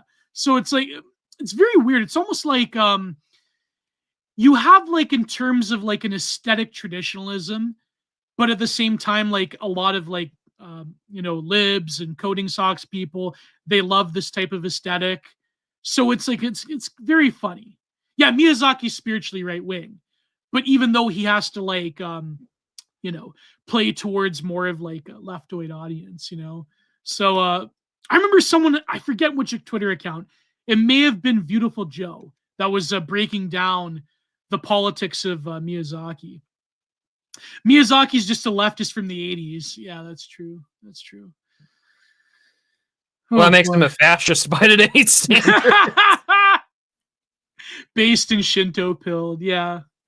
Yeah, Miyazaki, by today's standards, Miyazaki may as well be Yukio Mishima. So, it's just tragic for right-wingers everywhere, but Yeah. I've never watched Princess Momocon. Have you watched this, Prude? Princess Mononoke? Mononoke. Yeah, Mononoke. I have seen it. It's pretty good. I haven't watched a Studio Ghibli film I didn't dislike. Yeah. So, probably my most liberal take on this is going to be I really like Porco Rosso. I think I watched a little bit of Porco Rosso. But yeah, they say Monoko-con is really based. So yeah, it's pretty good. Yeah. It's worth seeing, Gio. Miyazaki's like an extremely green Nat song. Oh my god. Also, Good evening, caller. Welcome back. Pine Tree Twitter, you have found your new avatar. Welcome back. God. Well, I remember a lot of Pine Tree people used to share Miyazaki memes where he was like pissed off, like he had the cigarette, and I think I was quoting that earlier, like an insult to life itself. Yeah. Just like, well, it's true. Apparently, he's like really going crazy over this Ghibli filter. He's like really dooming. Well, he just put out his. I don't know if it's his last film, if he said he was retiring or not, but like, I would be so very rightfully pissed. Oh yeah. To see all this, because like your life work turned into an AI meme. Like there's no good to come out of that. No good. Yeah, that's like Mike Ma disappeared. That's right, Nugloth. After he might come back. Borzoi and I talked about Miyazaki as a Linkola type many years ago. Oh man, that's true. Yeah, I remember. I think Borzoi may have reviewed Miyazaki film. But anyways, let's get to the super recovered chat. A lot of things on the pause button and other shows. Oh yeah. Hyper podcastism. You know what's funny? I didn't believe. Now that I'm reminded because the hyper podcastism, I did not believe that was actually Curtis Yarvin on Twitter. I thought so. What's funny was, so is that his actual account? That's yes, him? Apparently that's actually him. Okay. Yeah. He realized that no one was paying attention to whatever the fuck he was saying on Urbit and came to Twitter. Sorry, B. You got Urbit BTFO'd again. Oh my god. No, but it's funny because he followed me. And so I thought that it wasn't him. I thought it was somebody else. But, I've been very critical of Curtis over the years. Well, actually, no. Many are to do. Actually, I shouldn't say that. I was actually a big fan back in the day. But he followed me. And for months, I didn't think it was him. But then someone told me it was actually him. I think Zero HP Lovecraft said it was him. And then recently I followed back. But I felt like I was kind of like big dogging him by not mutualing Curtis Yarvin. But even much as I'm critical of him, a little piece of me still had like this reverence of like, ooh, Curtis Yarvin followed me. Like it's like, that's perfectly normal? Question mark. I don't know. I felt like I felt ugly. I felt like, why am I like, why? Like I should hate this guy. But it's like I still have this like, oh man, Senpai noticed me type of deal. Senpai noticed you. Can we get him on the show? Yeah, I don't see why not. Yeah, we could. Maybe one day. But anyways, one day soon. May the Third Rail, etc. is going. Apparently, Borzoi still does a show with Chairman Mike. Does he? Yeah, he does. He does. It's called Pinovich and Borzovich or something. Yeah, he does a show with Chairman Mike. Wow. What year is it? You know? Oh man, I love how I still Happy New Year 2018. And I say that out of respect and partially a little bit of love. Just it's those moments where you feel old. I know, eh? You're like, oh yeah, that happened. Oh man. Did you see? You know what's funny is did you see the war between Martin and Drew? Yeah, I have, and Drew can all that Drew replies with is like the tic-tac-toe of Martin's forehead, but it's just like, Drew, there are tweets where you're whining because you're so ethnically ambiguous. People thought you were Arab. Like, I think you lost this one, buddy. I think you lost. No, I'm actually Greek. It's like, oh, what a cope. What a cope. Oh, so you're Turkish? Oh man, that was funny. I think Martin was like photo editing himself, similar to that's what Beardson did, eh? To like troll women on Twitter. He like photoshopped himself as like having this humongous forehead.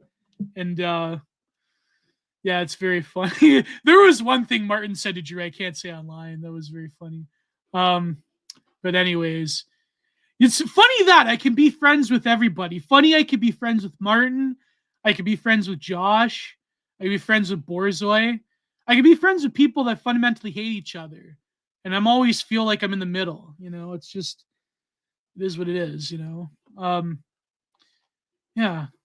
I like that. It gives me a funny, you know, it does give me a good feeling, you know, that I could like be friends with people even though my friends hate each other. Beardson, that's the name I haven't heard. Well, Beardson's actually had a pretty like he's had a revival on Twitter. He's been like trolling these like girl bosses. Not that I condone it, you know. I'm a wholesome Chungus women respecter. He's a women respecter, everybody. A women respecter. Well, he's got like 100,000 follower account now, Beardson. So you know, he really grinded to you know, he had a mini revival. You know, Gio, stop pronouncing it Borzy. Is it Borzoi or Borzi? I have Borzi. No idea. No idea. I remember Helios used to call it Brzoi. And I'm like, what? Is he saying Brazil? But yeah, I know. Borzoi? Like, I like Borzoi. But is it Borzi? I have no idea. You've thrown that. I've always heard it as Borzoi. Yeah, it's Borzoi, not Borzi. Oh man, Borzoi? Are you making fun of him? Borzoi. Oh yeah, because I put an emphasis on the Z, so it's like it's pronounced Borzoi. Oh my god, no, people! I remember Borzi. I had a friend who used to be in the TRS forum, and I remember he said like Borzi used to just like ban people because they would call him Borzoi.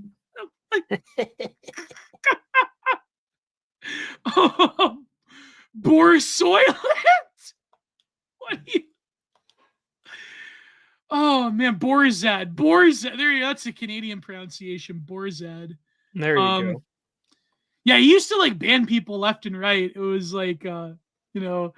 Well, you know, he spurged out on me once, eh? Like that we had like a thing, you know, but then I told this story before. He apologized and you know, listen, I'll tell you one thing, okay? I'll say this publicly. And he knows, so I'm not talking out of character. There's certain things that he says I don't endorse, obviously. But I will say one thing. Borzoi will always have my respect as a man, as a human being. Because he, you know, we buried the hatchet and he showed me a lot of respect. And I, you know, so Borzy, he'll always have a place in my heart, even though I don't necessarily agree with everything he says. I don't necessarily co-sign everything he's done, but I'm not going to denounce somebody, you know what I mean? Like, It's just, I think it's foolish, right? Like, I mean, you can have a disagreement with somebody without doing the whole, like, I denounce you. Like, it's ridiculous, you know? Like, it's like Matt Gold, you know? Like, listen, I'll say one thing right now, is that I said a lot of terrible things about Matt Gold. He said a lot of terrible things about me, but we've buried the hatchet, and which is funny. I see a lot of people were attacking Matt Gold recently, but I don't know. No, why. I listen.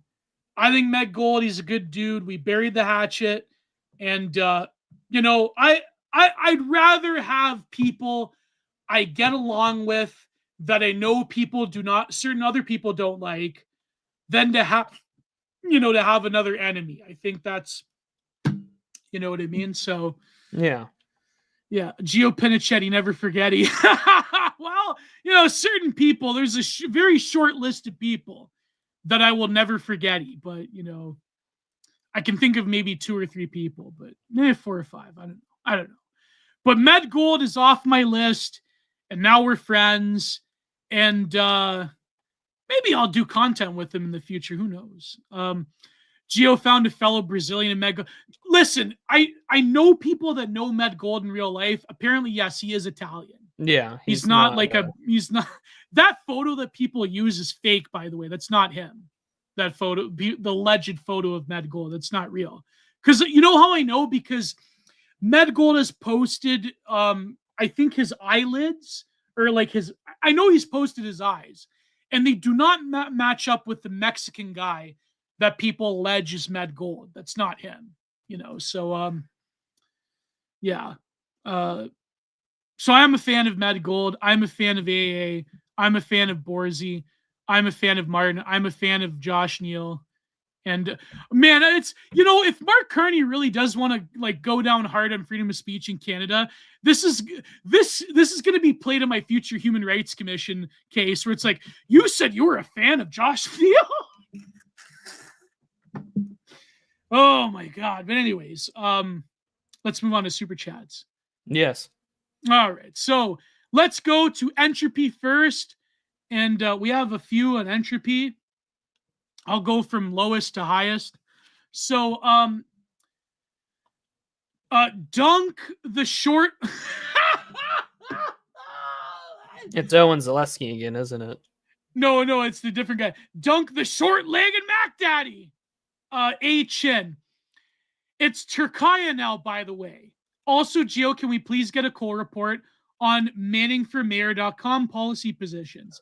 Would love a future where Keemstar is governor and Manning is NYC mayor. You know what's funny? Short-legged Mac Daddy? I actually looked at Pastor Manning's policy proposals. I couldn't believe it. Like, it was like he's like a Democrat. Like, there's nothing about the certain people, the LGBT barbecue. It's crazy. It's like he wants to run for office in a Democrat stronghold or something. Yeah, that's true. It's true. No, it's true. It's like he's like a Democrat, and anyways, I'll do a call report about it. I'll do a call report. So then we have Serbian Cat, our good friend Serbian Cat, for $10 US. And he promised me I would say this. Gio, are you going to talk about cream pies on the stream like you promised? So, what am I going to talk about? Is this why you don't tweet or do work while you're in the States? Well, let's just say I'm a fan. So, anyways, let's move on. Please. Oh, boy. And in a Serbian Cat for another $10 US. The low deportation numbers seem to be a political willpower problem. I know dudes in CBP, ICE, and DOD all willingly and happily do them on the groundwork. The logistics also aren't difficult for field graduates in the Army to handle. So how would we fix this issue, or is it even fixable to begin with?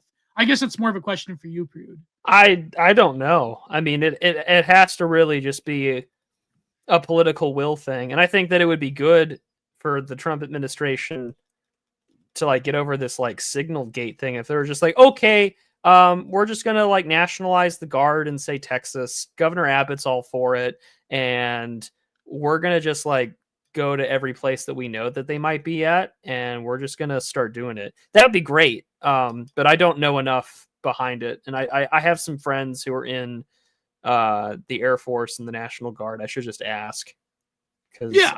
I'm also not a happy camper. Yeah. So then we have hockey's an arena blood sport. That's true. It is. Then we have Sam 153 for $15 US. The DA boys are back. Sneed and cheers. Thank you, Sam 153.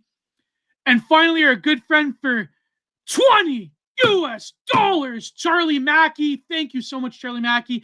Good day. I hope you're both well. Thank you, Charlie Mackey. And now we will go to the YouTube Super Chats where we hit the goal. So, first off, we have, oh boy, Internet Friend for $6.99 Canadian. Gio, finish your book. So true. I've been told by Matthew Stout that the editing is going swiftly, so I'll have to get back to him. And Hugo Glass for 50 Mexican pesos, which I believe is $3 Canadian. Europe has been cooked since the Bourbons took over the Spanish crown. The heights of Cervantes will never be reached again. Oh man, that's black. This is the most Mexican super chat I've read in a long time. That's true. I say that with love. Yeah. But I'm just pointing something out. That was like that one tweet that was it Million Refugee or was it Mark posting? I think it was Melian. Yeah, where he's like, I've never been less surprised to see a French flag in this tweet. And it was about like teachers with quote unquote little boys. Yeah. Yeah. Anyways. And we have Grimjack AVP for $5. Benefit recipients could be here. I hate benefits. So true. Oh, come on, Gio. Where is your courage to hate the poor? Yeah, that's true. Lindy Man, save us. That's true. And SS13 for $4.99. Starting a pot for Gio to review Starship Troopers. Prude still waiting on that Fallout review. A Fallout review? Oh, you're going to make a Fallout video? I guess I am now. Fuck. I have a Fallout video. I've already done one. Well, it's not done. I mean, it's a podcast, but I mean, it's on my Substack. I did it with Paul Fahrenheit and Ace. It's like 3 years old about New Vegas. Did you say you were going to make like a 4-hour video on either Halo or Fallout? I have a Halo one that is like halfway recorded. Yeah. Yeah.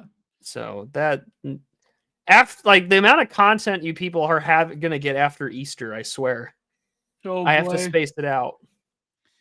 And C Woke Dev for $5 at Michael Hassler is poor here. What? You said someone sent a super chat for answering Mr. Hassler's question. Oh, okay, yeah. And I'll have to look up which work of Leo Strauss where he goes in depth on Machiavelli, but I know it crosses over into a lot of different works. I mean, where he talks about Machiavelli, but I'll have to read. And our good friend Lou Templar for $10. It's funny how so thank you, Lou Templar. It's funny how as the empire progresses towards its end, the Romans wrote more biographies of their favorite twinks and towel boys than their favorite general of Alexander. Such is our fate. Oh boy, that's true. Well, that got sad real fast, and that got pretty sad. Yeah. Do you think the British like wrote more about like effect cultural icons as the empire came to a close, or they just sort of got blindsided? I think they just wrote more books about why empires fall. Yeah, true. You know, I asked like this. the mid 20th century is filled with so many books about like the collapse of imperial powers. Yeah, yeah. No, but you know what's funny? I actually asked Mark, Zimmer Schopenhauer this. What if, what if the last few decades, what if the British did not overextend themselves in places like Africa and Asia? What if, in other words, what if the British moderated their colonialism? Could that have saved the empire for another 50 or 100 years? Probably not, but we may never know. We'll never know. Anyways, so Jack for $5. Can't donate entropy, maybe because I'm mobile. I don't know. I enjoy listening to these streams much. Let's hit the goal, guys. Thank you, Jack. Thank you. And Robert Weisenfeld, and that took every fiber of my being to not do that TRS meme. For $5, Geo, Cryptus, and Dimes should be the new, should be the new government triumvirate of her 51st day. Oh my God. That's terrible. I mean, I would love a Canada that's ran by Dimes. Yeah. The psyops would be way better than what we currently have. I'm a simple man. I just demand better psyops, says man currently psyoped. Yeah. But yeah, better psyops for Canadians. You guys deserve it. Oh, yeah. And for $2 by Port Film Co-op, Thomas Sewell streamed recently imagining a new fascist art. Well, that's interesting. Well, there's been attempts before, but, so thank you, Port Film Co-op. Thank you. And Robert Weisenfeld for another $2. Gio, you can say it. I give you permission.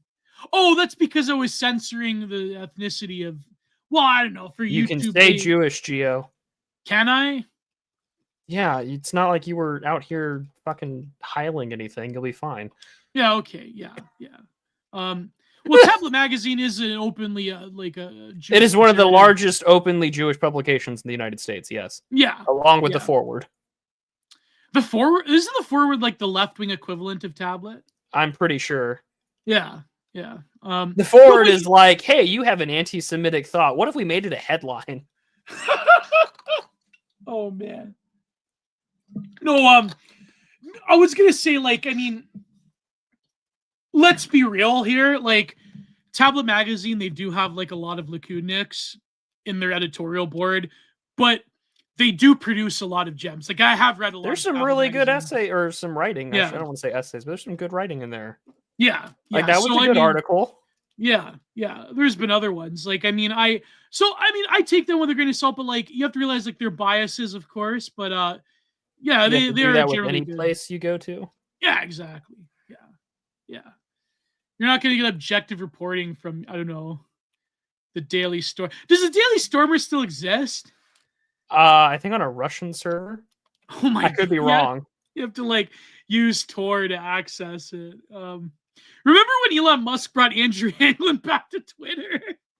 For a day. No, he lasted I think a month or two, and then he just kept getting mass reported. Yeah, that's why I said a day. Yeah. Oh man, it was everyone came back, and then they introduced the feature about how the videos or how long you can have a video on Twitter if you had Twitter Blue. And someone, the first thing someone did was here's the greatest story never told, part 1, part 2, part 3, part 4, and it's just yeah, this is exactly. I don't know what else I expected there except that. I remember someone said F it and they post Rush Hour 2. Yeah. On Twitter. I haven't watched Rush Hour 2 since I was a kid, I think. I don't know. Anyways, Gabai of Lumberg for $5. One more for the goal. Shilling Axios Fitness in OGC New York. Is there a New York chapter of the old? Yeah, we've got several. We've got a dozen chapters all over the country. One is in New York. Whoa! If one was in Buffalo, I'd probably go. Anyways. Well, it's an American-only thing, Gio. Oh yeah, true. I probably can't go. Well, I'm sure you could say hello. You just couldn't be a member. Yeah. I can't be a member, but You're a friend of the show and the club. What if you're a Mexican and you're born in America? That's a fine line. We take everything on a case-by-case basis, and we encourage members to promote things that are more for the United States. All right. So see woke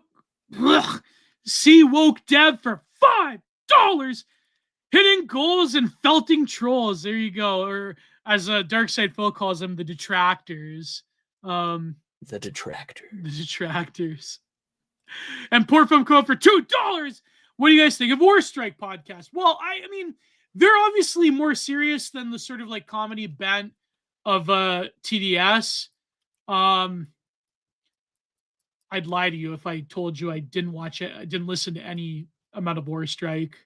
They had a very interesting one on Young recently. Yeah, I'll leave it at that. Have you ever listened to Word Strike? No, I can't say that I have. It's with Warren and Stryker. Yeah, like I said, I can't say that I have. Yeah, all right. And Charlie Mackey on Entropy for $5. Oh yeah, another Anything Happened with the Cruelty Squad review. It is coming. I said it in the last video. It should be out by Easter. All right. That's going to be fun. I have, at first I wanted to just talk about absurdism with it for the longest time. And then I've been somewhat apoplectic in its politics because I realized I have a lot more to say about it than I initially thought.